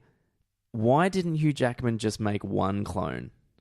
This is when looking at plot holes for which I never wanted to do this until we had a podcast. Yeah. I don't even call those plot holes, because I don't think they're holes, because I think they're character choices. So they don't make plot holes. Yeah. Plot holes is when there is a very clear alternative. But the reason they like the plot hole is, why didn't he? Well, not the plot hole, but the conversation is, why didn't Hugh Jackman's character just make a clone and then have his twin, and both of them do the same thing? I'm led to believe that they share a consciousness. Oh, really? Like, as in that the clone has all the memories. Yeah. So they're essentially the same person just split into two forms. Exactly. Not like you would be able to read each other's minds or anything like that, but who you were at that point just gets split into two bodies. Yep. So if one of them said, hey, how about instead of shooting me this time, we just live? Why don't we just live? Yeah. As two, I'll stay away. Yep. I'll stay out of it. Yep. I will even. Why don't I even pretend to be Mr. Root? Exactly. Why don't we go kill Mr. Root? And I will pretend to be him. Exactly. The world knows that you have someone that looks a lot like you. And as far as that performance goes, that was one of the best. Like him coming out the door, throwing the hat over the thing and catching it. Did you like that? Do you know what? Or did you like the ball? No. I liked as a trick, as an actual functional trick with a double, with trapdoors, with stuff. The throwing the hat, easily the best one. So good. You have to get that hat throw right. Oh, you do. Like there'd be so many, But in going back to why he didn't do that, at this point in the film, the reason that he didn't keep another Angier is because he was hell-bent on framing Christian Bale's character. So this is what I wanted to ask, because he didn't want to. He just are we wanted assuming to, that he was so confident that he knew Borden was gonna? Oh, absolutely. At least at one point. And so every time he killed his clone, he was like, "Well, not tonight." But this maybe is the thing. time. That's why he did 100 shows. He's going to do 100 shows, and of course, he's going to be there in the audience. Yeah. You know, why didn't he say a limited engagement of 20 shows. Is it the Because fact that the limited... Because I think no matter whatever limited engagement he said, that those 2 words would have been enough to make Borden limited say, engagement. I need to get down there. Exactly, but it has to be a number for him, for starters, to make money, because... we think there was some financial... They make a point of saying, you're going to charge this for a ticket. True. And it's way, and it does give him gives him the money and the kind of the power to become this totally different person at the end. Exactly, yeah. Fair enough. And there was another point. And I think the number it's a rounded out number. Like it's 100 shows and that's it. I mean, that's just, because it's, if anything, I suppose it does kind of demonstrate how far gone Angies is. He's totally gone by that point. He'll kill himself 100 times. He's okay with it. He will go that far. The one thing I didn't understand, which I tried to look up, why the fuck is he keeping the bodies? Well, that seems strange. What is going on there? Well, I suppose because there's no safe way to dispose of them. So you just burn them. I say it like I've burnt a body before, but you're an expert on I'm just saying, I've seen Breaking Bad a couple of times. Just put them in a tub. Vat of acid. Yeah, you'll be fine. I don't put them in the tub. Put them in the plastic. But yeah, So what? Who are you siding with, Tys? Did you? Did you go with it? By the end, you're obviously siding with Borden. You have to. See, I'm on Hugh Jackman. I'm the one at the end going, you know what? Fuck you. I think Hugh Jackman's is the tragic. Absolutely. Sad one. Yeah. I think he's the one that because you were on his side at the start. So you feel the sadness of going with him. I don't go all the way to the end to stealing his daughter. That's way. Well, see, that's strange because that's so. So there's a conversation he has at the end after he gets shot. Yep. Right, where he talks about how he did it for the audience and how it was to give the audience like a true trick. Yep.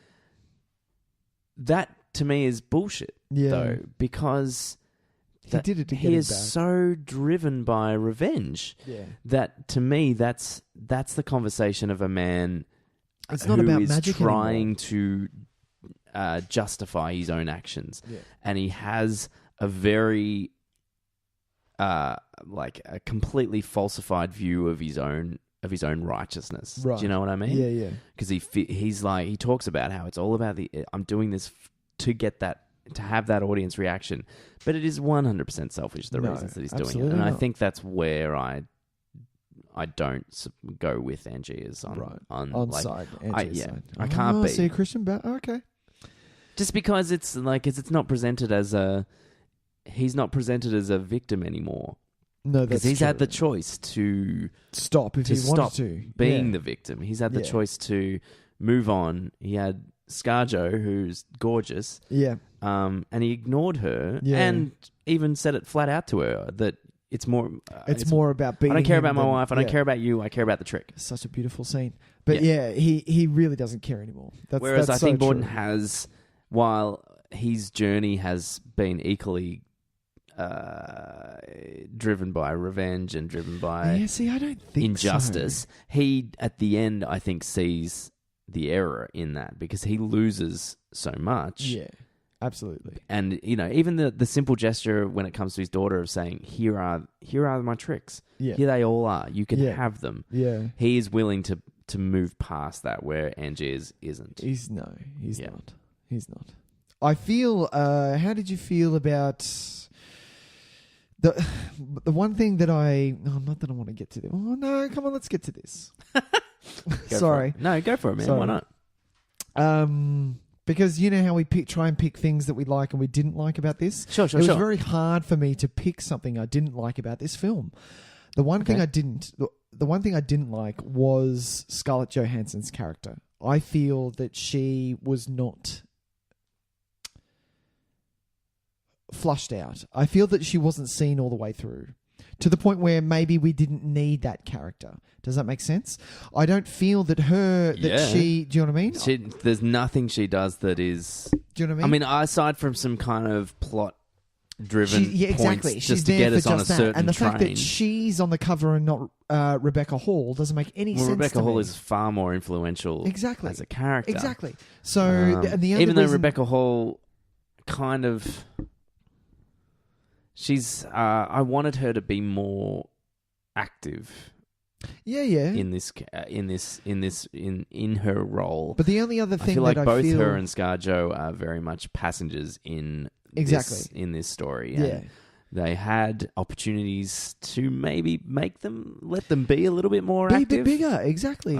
Give them more biting chance. But the fact that Scarlett is partnered with both of them, that's why she makes the cover. Like, it just didn't, sure. It didn't sit for me. But her turn that's to me is even, I don't think, is particularly well earned. No, not at all. Not at all. Like, I don't feel that she's in love with him. Like, you get a little bit of it, but not a lot. Not to the point where with Borden, you see it with him. Yeah. I see it with him. I don't see it with Hugh Jackman. Exactly, you see it with him. Part of it.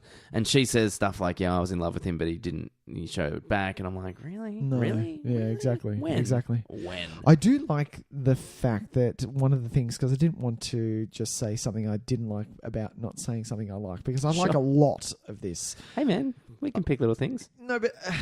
Do you know what I don't like? I'll tell you one thing. No, wait. No, we're not getting to you. Not getting to you. All right. Two things that I like. One, the fact that it's set in the Victorian era, and that isn't actually. It's not a thing. You don't look at it as that. You don't look at it as a period piece.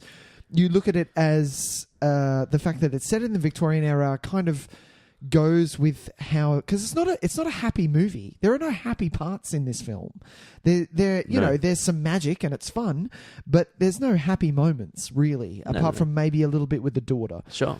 And I love the fact that it's that dark, goes with the Victorian era and the kind of smoke and mirrors theme that they're going with. Sure, absolutely. I think that's beautiful. It really sets the tone. Yeah. The other thing is, the one thing that I love is that it's almost a Michael Caine story. It's his story. He narrates it.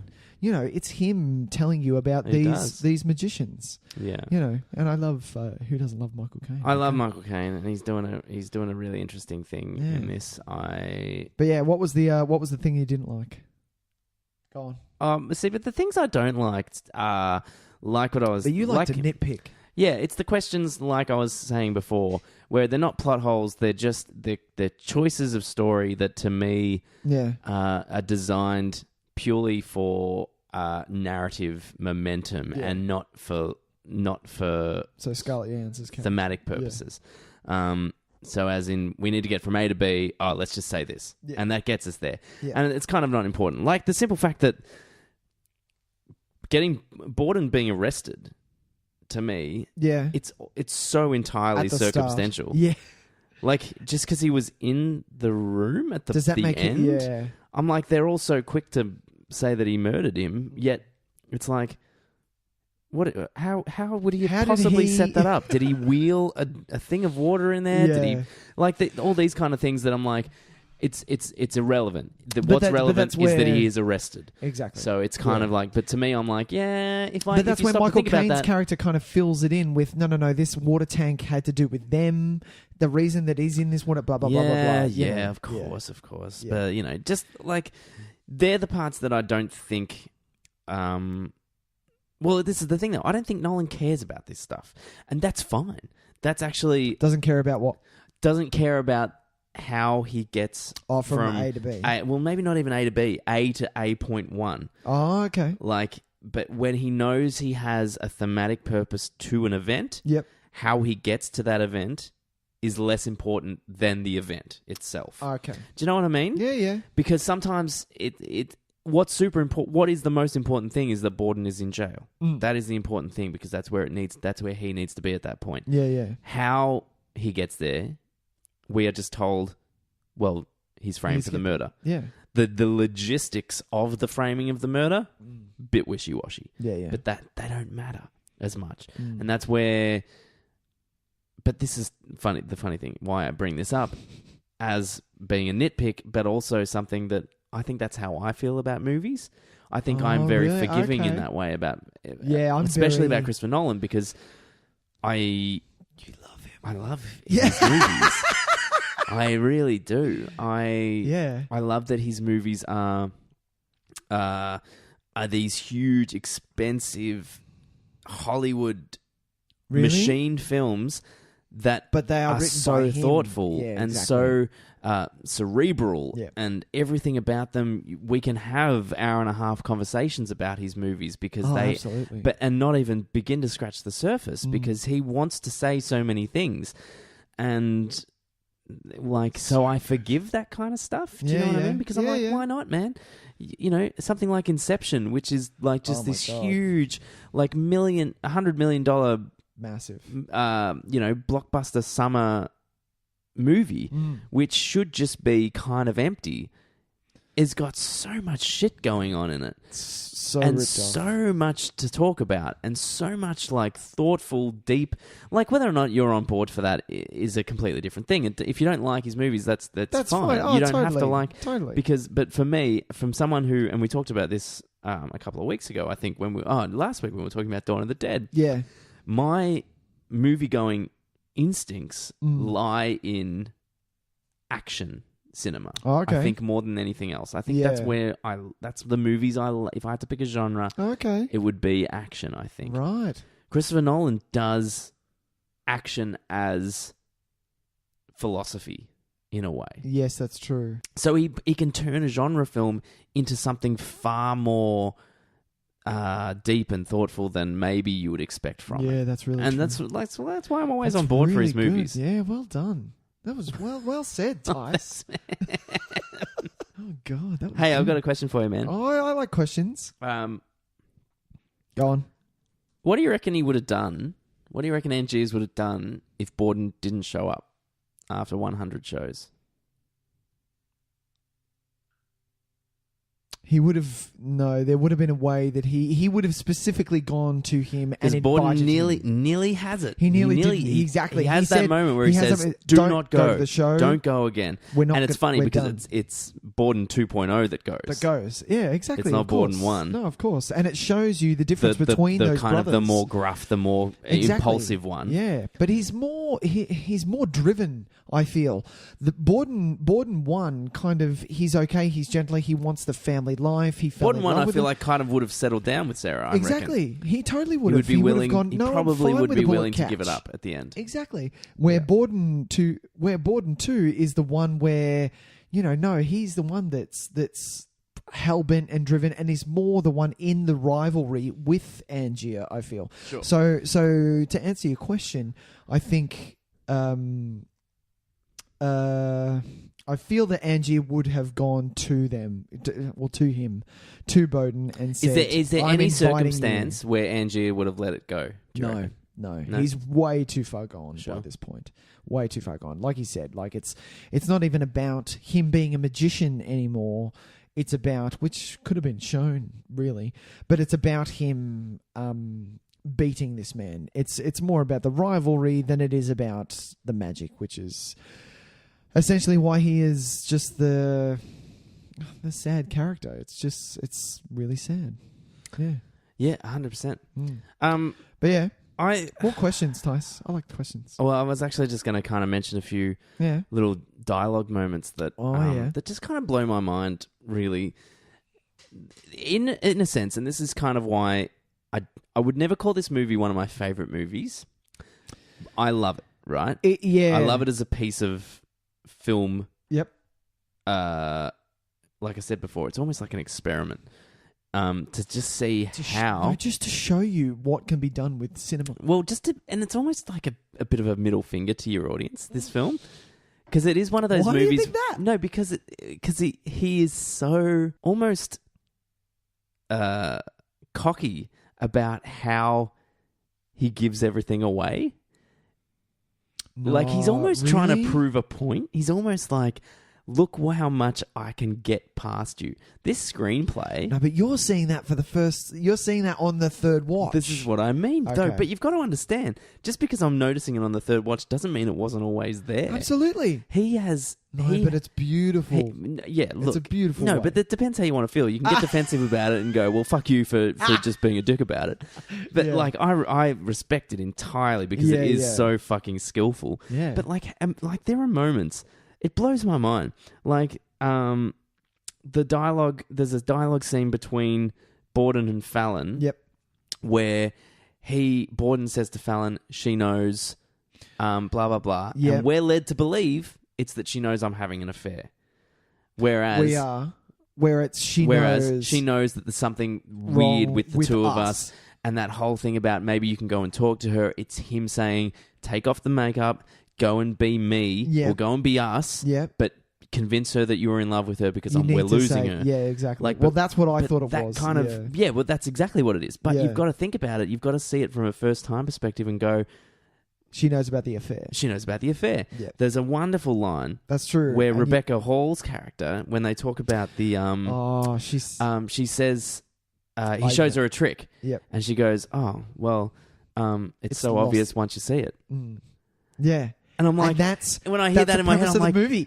Like, you Nolan brothers, you are just fucking with us. Yeah. Like, you are being so, like, it's like balancing, it's like the guy that goes bungee jumping. Yeah. Like, it's the guy that balances on the side of a building and goes, no, I'm not going to fall over.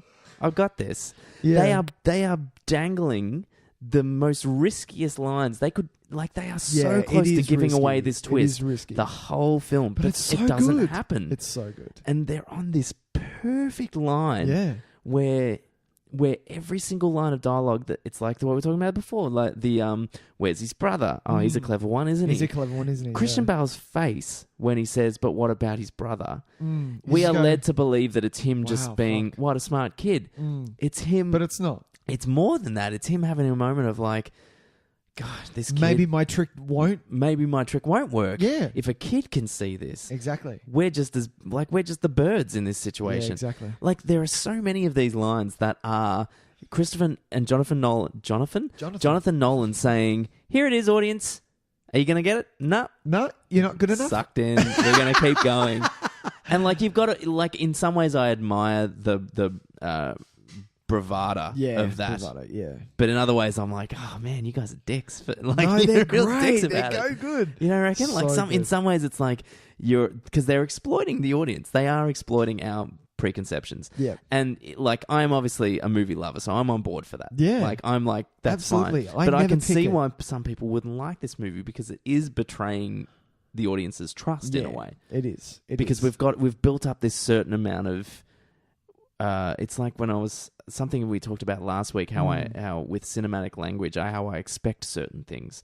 This is the movie that makes you defy those expectations, because if you watch it the first time with those expectations and it all plays out exactly how they assume it will play out in your head, and then they turn it, that could be. You could get pissed about that. I could get a little pissed about that. Yeah, fair deal. Some people might go, no, fuck you. No, I'm not cool with that. It's not settling. It's not settling right at all. Yeah. Yeah. No, yeah, I totally agree. Yeah. And it's amazing that I remember the first time I watched it that even by the point where... Well, maybe that's what happened to you when you were... Because you'd set up those expectations. Maybe. That's why you didn't like it. Maybe. Yeah. I remember... I think I didn't like it the most because I wasn't on board for the supernatural element to the twist. Okay, I think that's where I kind of lost me. Because it was rooted in the elements of real. But it's like watching it... When I was watching it this time, and I remember I did not get that twist. I did not pick the twins at all. Like, no, neither did I. Not once was it even a thought in my mind. No.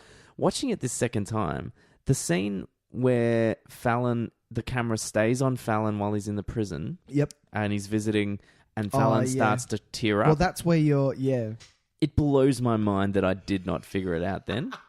Like, because that's the one shot where you're like, wow, that is Christian Bale. It is Christian. They have just let the camera sit on it. And it's actually the first time they let the camera just sit on him too. Yeah. And I'm wondering if that's the moment Nolan wants us to figure it out. Wants us to know.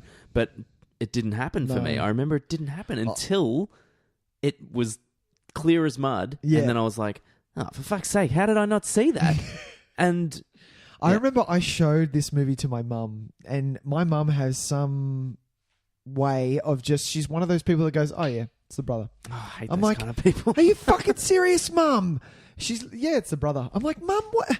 There's no hint of him having a brother at all. Like, we haven't even talked about his family. No, but this is the thing. And she's just, oh, it's a brother. I'm like, how are you one of these people? So I stopped watching movies with my mum. Every single clue is there. I know, right? Certain she people, picks it up. Do you know what? I think it's people that don't watch a lot of movies would probably watch it and just go, "Oh, that's a brother. Yeah, he's got a twin." Because Yeah, it's like Nolan Cutter says, fucking like with our expectations. He says, there's no other way, Angier. He's using a double. He's using it's a double. This Yeah. Cutter is telling us. Cutter is just straight just- up insisting. And the fact that Cutter is the That's the- narrator as yeah. well, like, come on. And this is the thing. It's amazing that we, as an audience, still don't trust Cutter. Cutter's the expert in this situation, and he's saying it's a double. It's a double. Yeah, it's there's a double. No other way.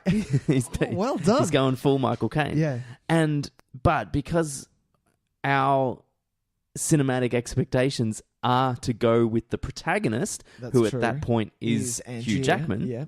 Him insisting that it must be something else. We're with him. Yeah. We're with him. That's and so yet true. the guy that is the smartest guy, the guy that's been around long enough that knows every trick in the book, insisting it's a double, and we're like, no, it's something else. So good. It's like, and all this shit is really clowning. It's pretty great. Like, this is the shit that makes it super clever, super like rewatchable. That's for like almost like educational purposes, though. Like, you watch it that third time Of film. yeah, like to kind of go, oh, look at how he did this. Look at how he did this. Look at how he did that. Yeah. What are you picking up? Like, you would run it in film class and go, okay, that was your first watch. Tell me what you thought now. Now, on the third watch, what are you picking up that you're not getting? Sure. Like, that'd be... Because those were it was the little one-liners that I was picking up this time watching it going, I picked God, up so many little moments of dialogue. Yeah. The way that they... we haven't really talked about the way that it is incredibly disjointed in its timeline, yet doesn't feel awkward in any way. Like, it's really easy to follow. It's really cleverly edited. It's quick cuts, like you're doing. Well, there's no fade. There's no time. There's no little date stamp or anything. Need that, though. It doesn't need it. We're just forced to be there where we're there. Exactly. And it doesn't maybe through the reading of the journal, maybe a little bit. Yeah, a little bit. Really. But to me, like, those journals, I could do without the journals, to be honest. I like them. I'm fine with them. It was a nice fuck you to both. It's kind of fun how they both rivalry. They both did the same trick on each other, which I think is great. Yeah. But I like how he uses narration from different times, while the imagery is from different times. Like, he'll have like overlapping voices and imagery of a time, but they're not related, but they are related thematically. And he's really good at that kind of stuff, at like making this puzzle out of different time frames, time spaces, and stuff. Yeah. It was good. That was done really well. Yeah, I thought that was done really well. Where was I leading with that? There was something other things that we were talking about. You were like, we haven't talked about the time lapse thing yet? Well, we haven't talked about... Yeah, I was just going to say it's good. But there was something that I was leading from that. I'm done. It's awesome. Oh, okay. So, the one... Quickly, I just want to mention that this, as a movie, I feel like doesn't have the emotional resonance that something like even Inception has, or Interstellar definitely has. Definitely. Interstellar, it's funny because I look at Nolan's films on the whole. I think he's, and I haven't seen his first film, something called The Following. Never seen it, and I haven't seen Insomnia. I've seen the rest of it. No, I've never seen Insomnia. Okay. Now, to me, there's this progression of Nolan going from cinematic kind of experimenter into emotional filmmaker. Whereas he's still doing the same things in something like Interstellar, which is really kind of toying with cinematic language. But it's got a far stronger emotional core. Which means I think a lot of people didn't respond to Interstellar as much as some of his other films, because he did kind of leave the other stuff out a little bit. It's not as clever a film. It's not about the cinematic language as much. It's got a stronger emotional core. Inception to me is like the balance between the two. Yeah, I see where you're going. This is when he still hadn't quite figured out how to make an emotional connection with his protagonists. No, or from an audience perspective. I think he's just growing. I do agree with you somewhat, although there are moments in Memento I feel that were heavily dramatic. No. Yeah, I'll pay that. But I don't watch Memento and go, I've forgotten his character's name. Fuck. He's got a great name. Sheldon? Shelby? Oh, something like that. I don't watch that. Leonard. Shelby. I don't watch that and my heart doesn't break for Leonard when he finds out. No. If anything, it breaks for, Joey Pants. Yeah. The guy... Yeah. No, but see... Sammy Jenkins. Yeah, I don't get that. I don't get that reaction. To me, Okay. Memento is more about the kind of visceral reaction to the fact that I'm watching something new that I've never seen before in a film. It's very... I don't get an emotional kind of attachment to those characters. You have to kind of keep up in Memento. I don't feel that way about Prestige either. But I feel that if you... I do agree with you, but I just feel that Nolan is almost growing as a director from that point of view, making the relationships and the drama and the heartfelt of those relationships grow with each film. Yeah, no, I agree. Yeah. I'm apart from Dark Knight Rises, I think that's kind of a blip. Well, it's funny because I don't feel that way about that movie at all. It's funny. I really like it. Yeah, well, especially because coming off the back of the fact that I know that he did it because he didn't want to do another one, and Warner Brothers said, well, we're going to do one anyway. And then he said, okay, well, if you're going to do that, then I'll do it. You know, that kind of led me into thinking that, well, his heart isn't in this one, I feel. And the fact that I wasn't a huge fan of the storyline. But look, and that's fine. I don't think it's as good as the other two, but No, I don't of course think it's, I don't have anywhere near as many issues with it as I know a lot of people did. Yeah.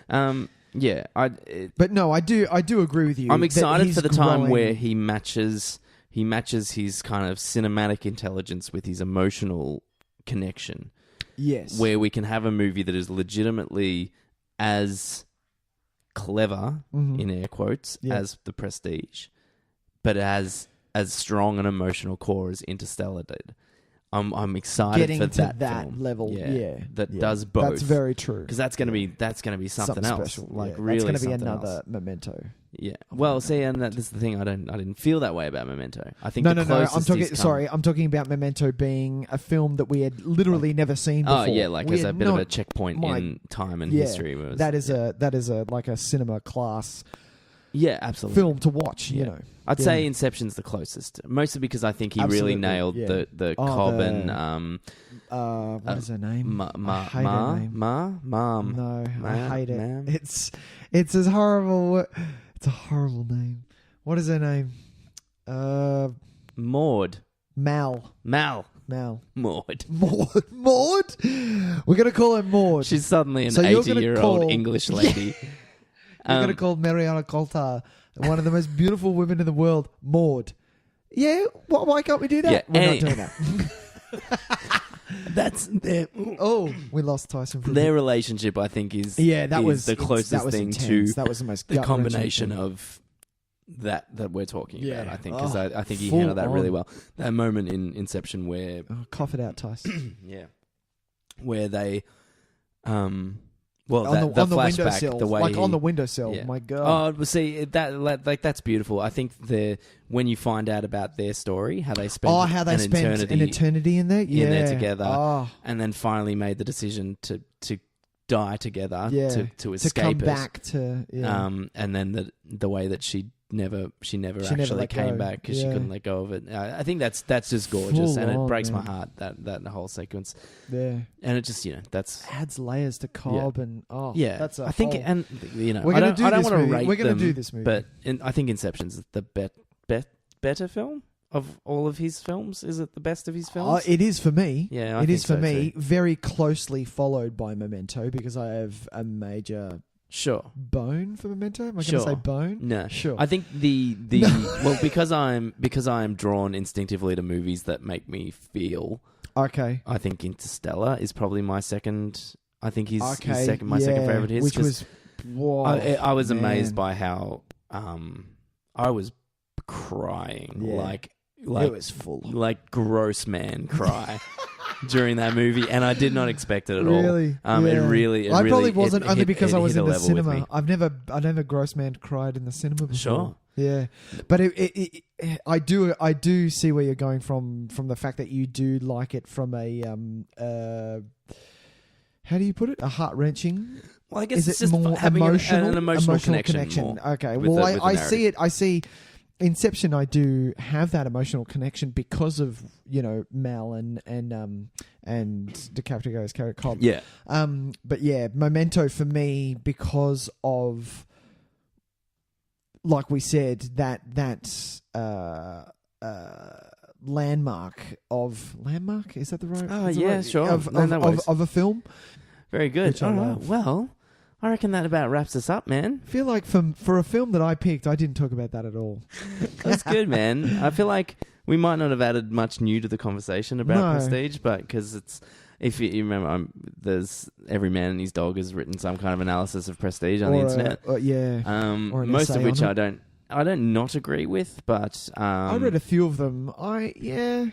It's very rare that I agree with people on films. It is. It's really rare. I'll go, okay, I didn't really see that. I but think yeah, it's. I think there are parts of it that I agree with. I think, because some people in the things that I read before doing this about the Prestige, some people, how you said, have saw it, didn't think anything of it, then come back to it 10 years later. They're like, how did I miss this?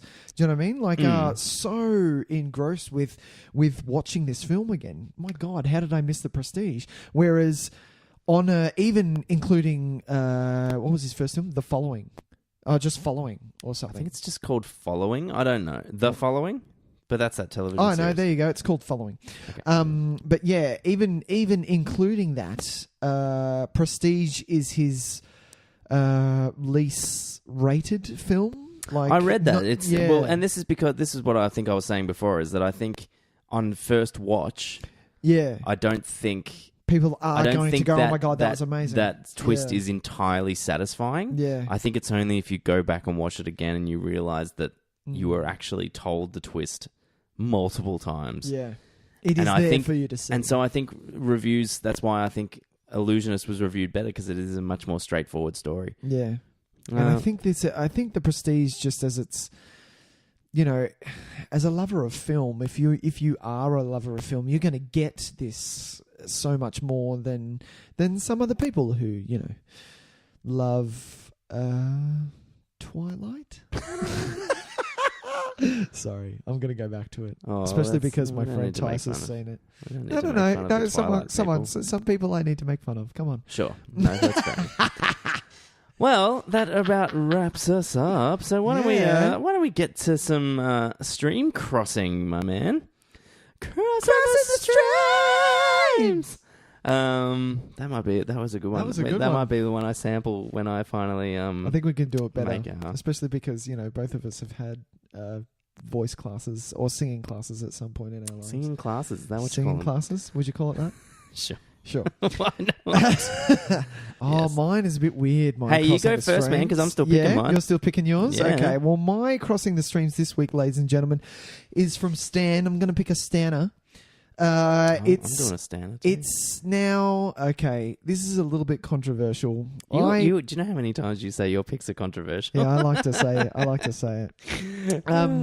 Actually, no. It's controversial because I own this film. The last time I watched this film with my wife, I realized that it isn't actually a good film. Wow, I love that. Sorry, but 2003. It's called Confidence. I know this movie. Do you know this movie? James Foley. Yeah, James Foley. There you go, is the director. Yeah. The reason that I'm telling you to watch it, people, is purely on Dustin Hoffman's character. Now, it is it's a heist film. I know there's a lot of them. Ocean's 11, all of that stuff, Focus and everything. I like heist films. I think they're fucking awesome.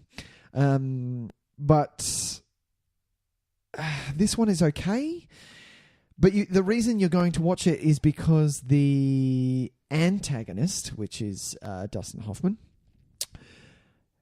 doesn't do your run-of-the-mill antagonist. He takes it, and if you watch the makings, he does this on purpose. He takes it in a way where you kind of feel uneasy with his character because he's so he uses his sexuality towards both Edward Burns, who is Jake Vig, the main guy, and Rachel Weisz, their characters. He uses his almost bisexuality against... Who's bisexual? Dustin Hoffman. So he uses it a little bit. He doesn't say that he is, but he comes onto them.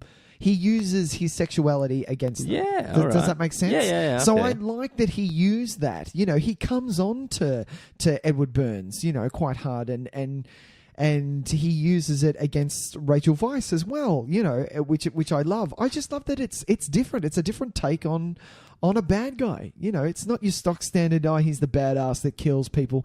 This is a bad guy that doesn't kill his own people. You know, he takes that route. Yeah, and tell me why you didn't like it anymore, though. I find that interesting. The reason I didn't like it as a... Even though you're I own it. You're saying... telling people to watch it. I'm telling people to watch it purely for Dustin Hoffman's thingo, but it's a bit of fun. It's just that as a film as a whole, it doesn't work. Okay, sure. Yeah. Unfortunately, there are certain things. Edward Burns' acting in it, I don't think is that great. Edward Burns is an interesting one. Yeah. I don't know if I like him or not. You don't like him? I don't know. want to like him though. I can't ever put my finger on why I don't. But then I'm like, maybe I do. And then he pops up in certain things and I go, is this Edward Saving Burns. Private Ryan? And then I'm like, Private Ryan. but as if, why do I get excited about Ed Burns? And then I'm like, hang on. Why would I be like excited? You're shit house. And then, and then he's fine again in something else. It's a very strange relationship. It's a great cast. Like Rachel Weisz, Paul Giamatti. You're going to go in it for him, if anything. Sure. And but yeah, Confidence. Look, it was fun. It's a fun watch. But the thing is, you would only watch it once, and that was it. Why Nick bought it? Well, Nick's a Dustin Hoffman fan. So yeah, Confidence 2003 on Stan. Do it. There you go. Well, my pick is also a Stan pick. Stan. I'm going 2002. Yeah. So we're hitting the early aughts. The early thousands. I like it. I like it. I'm going to talk about a movie bug. called Dark Blue. Now, this is a movie with Kurt Russell in it. Okay. It's on Stan. It's a police drama. Okay. About a crooked cop played by Kurt Russell. Have you? I've never seen this. You've never seen this? No. Did you just ask have I seen this? Yeah. I'm recommending it. Oh, right. I think it's a really great film. Okay. It's directed by Ron Shelton. Ron Shelton has a history of doing sports films. So he did Tin Cup and Blue Chips and White Man Can't Jump and Bill Durham. White Man Bull Can't Durham, Jump. not Bill Durham. I love White Man Can't Jump. I love White Man Can't Jump. So he had this kind of period of time where he did a lot of kind of sport drama / comedies. Yeah. And he hasn't done like legit full drama a lot. Yeah. It's definitely not his go-to. He's got a few. Also, this doesn't have to do anything with sport? No, this has nothing to do with sport. Okay. Generally you'll find that he doesn't do legit drama a lot. Mm-hmm. But I love this film. It has an incredibly good Kurt Russell performance as like a cop he's a dirty cop, but he's kind of coming to terms with, maybe it's not the best kind of life choice to be a dirty cop, and he's dealing with there are people in the force that kind of encourage being a shitbag, and he's kind of not sure whether or not he wants to keep doing that. He has a new partner who maybe is kind of helping him lean towards being a better dude, and it works because it is it's very simplistic in its direction. It's not trying to do too much. It's just telling a really functional story and telling it really well and letting a really good actor like Kurt Russell, who people don't, really kind of give Kurt Russell his due. Oh, I love him, man. Well, no, but everyone loves him, but no one really sits back and says, fuck, Kurt Russell is a really good actor. Yeah, man. Because he is. He's incredibly good, and he just carries He this... can do comedy, but he can do drama as well. He's so funny. Yeah. But, I have always loved Kurt Russell, and it amazes me how many of my favourite movies have Kurt Russell in them, and you forget. What was your first Kurt Russell? Do you remember? My first Kurt Russell? Because mine was weird. Probably Overboard. Wow. I used to watch Overboard a lot when I was a kid. It was on TV a lot. It was on TV a lot. And rewatching it now, it is so sus, man. It's basically Really? Stockholm syndrome. Oh. But like also having sex with her, and it's really it's weird. It's so like you watch it and you're like, haha, I'm laughing. I shouldn't be laughing. Oh. But yeah, other than that, I'd say probably I don't know what mine is. I used to now. watch Big Trouble in Little China a lot when I was I think a kid. that was mine. And then, and I love Tombstone. Tombstone is in the conversation of like my We're going to all-time do favourite that. films. We're going to do that because both of you and I love Tombstone. Oh, it's just the best. Yeah, but yeah, I think Big Trouble in Little China and maybe Stargate and Escape from LA. I remember a lot because I started at the video store right around Escape from LA. Sure. Not Escape from New York, Escape from LA. No, Escape from LA, which is a really, I don't think I like it. No, it's not good. I don't think it's not good at all. I should watch it again, but I just don't. I remember really not liking it. Don't. If you're going to watch Escape from New York. Yeah, we'll just watch Escape from New York. Exactly. But I mean, I feel like anything that's John Carpenter has done, I feel like I kind of should give another give it a go chance. to. Well, this is the thing, because everyone bags out on Escape from LA, and I didn't like it. But everyone also bags out on Ghost from Mars, and I like Ghost from Mars. Oh, Tyson! I really have a good time with that film. So I can count on one hand because I am number one. I am a complete Ghosts of Mars. Is that what it's called? Yeah. Number one, I am a completist. Number two, I am a massive film fan. So there is barely a film that I will turn off.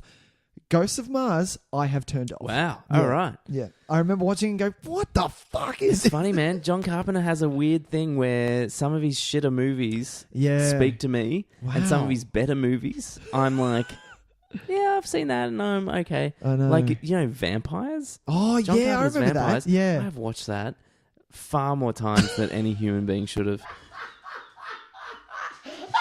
But for some reason, it just gets me, man. Wow, really? It gets me, yeah. John Carpenter. Anyway, what was I talking about? Dark Blue. A serious police drama. Yep. Kurt Russell, great performance. Yeah. And well worth watching. Yeah, man. Yeah, so there we go. That's Crossing the Streams. No, we're doing better than that. Yeah, that wasn't a good one. Yeah, we got to at least hit a third. Yeah, exactly. Well, that wraps us up for today, man. Yeah. Hey, so next week. Oh, next week, what are we doing, Tys? Well, have you picked? Yeah. Oh, yeah. Okay, so I've picked based on the fact that one of them is easily streamable. Oh, so you have no reason not to watch it, people. That's it. If you if you're listening to this, as if you don't have Stan. Stan's cheap, man, and it's got far more than... So much more than Netflix does, man. Oh, actually, Netflix is caught up, but it's got more than like Presto. Fuck Presto. That's right, our American listeners. We have one that's called Presto. Yeah. You guys have so many. Well, we more have one than called us. Stan. Like, where did that name come Australia, you're doing well, aren't you, mate? from? Ridiculous. Yeah. But yes, next week. So we've done. I just wanted to call back. Go on. We got to we hit the big action hitters. We started off with Bruce Willis. We did a Bruce Willis. Then we did Schwarzenegger. Then we Running did a Man. Stallone. Cobra. So we hit off the big three. Yep. Now we're hitting the second tier. The second it's time tier. to hit the second It's tier. time and to- where else do you start the second tier? Jean-Claude. But Jean-Claude Van Damme. And I'm going to be honest, Jean-Claude Van Damme is he's mine. He's my... He's mine. As in, He's mine. People say, He's your actor. people He's is your like, guy. oh, it's all about, I'm a Schwarzenegger guy. Yeah. I'm a Arnie guy. Yeah. I'm a Van Damme guy. That's awesome. I have That seen is so good. every Van Damme movie until about Ooh. 2003, where it started to become real shit. and I didn't have time for that stuff. And I've seen a few of those random direct-to-DVD ones. Yeah. And, they're fine. But up to that point, I was like all about Van Damme. So this is going to be really fun. We're going to. It was an odd choice. I couldn't choose which one. It was so hard to choose. I haven't done a lot of Van Dammes. I've done a few. Cool. But no, I haven't done a lot. We're going to look at, I think, the first movie where he started doing a trend that has been in many a Van Damme film, where for some reason he ends up in movies where he plays himself and his twin. Yeah, baby. Multiple times this has happened. And I'm not sure if this is the first one, but it is the most successful of them, I feel. We're going to look at Double Impact, which is from 1987? 91. 91? Are you kidding me? 91, man. Wow. Yeah. The 90s Van Damme. Yeah. So this is, I'm very excited about this one. Double Impact. He plays Chad and Alex. And the poster says, "Feel the impact." Is that not... Oh, well, look, that's okay, awesome. so it's called Double Impact because there's two of them. But aside from that, there isn't really much in that title. That's such a generic action movie title, isn't it? I hate those kind of... I love it. Yeah. But this is a fantastic... This is a really great movie. It's streaming on Stan. Get on it. Stan, people. We're going to have one of those episodes where we just have a good kind of laugh about how this is going to be different. these old movies So, were. Tyson, how many times have you watched Double Impact? Just for a quick... Just for a quick... you just chuck it on, don't at you? least 15 times. It is in the my background life. while you are vacuuming the house, isn't it? No, well, because it was... I watched this a lot as a kid. As a kid? Yeah. And so, this is going to be really exciting. Give me if I'm wrong. This is a hard R. This is an R-rated movie. Right. And I used to watch the cut for television version. Oh, yeah. Because I had it taped off late the night TV. Channel 9. Yeah. The first time I saw this on DVD, the real hard R version, I was fucking losing my mind at some of the shit that was in this movie. So much blood and just fucking limbs and shit. Anyway, so Double Impact next week. People. Tune in. It's going to be a bit of fun. We haven't done a fun one for a while. Are you telling me that... Okay, so if we've gone second tier, just to round this off. Yeah. If we've gone second tier, are we going to do a Seagal movie? Yeah. Oh, my God. We're going to do a Seagal. Yeah. Well, we're going to do a Lundgren. Oh, a Lundgren. Dolph Lundgren. He's Really? second tier. What movie? Oh, you know what?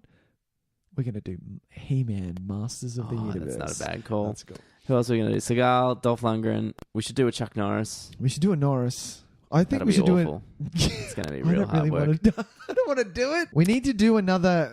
Well, why don't we take this opportunity as we wrap up? Oh, yeah. You can contact us on Anywhere. many ways. Many ways. You can get email us on Facebook. You can email us, nicktysonvideotape@gmail.com. Exactly. Follow us on Twitter. You can write to us on what? there. Tinder? Did you say Twitter. follow us on Tinder? No, I said Twitter. Sounded like you said Tinder. Okay. We're going to play this back. I said Twitter. You can follow us on Grindr. Sure. You can find us whenever sexy times are found. Yeah.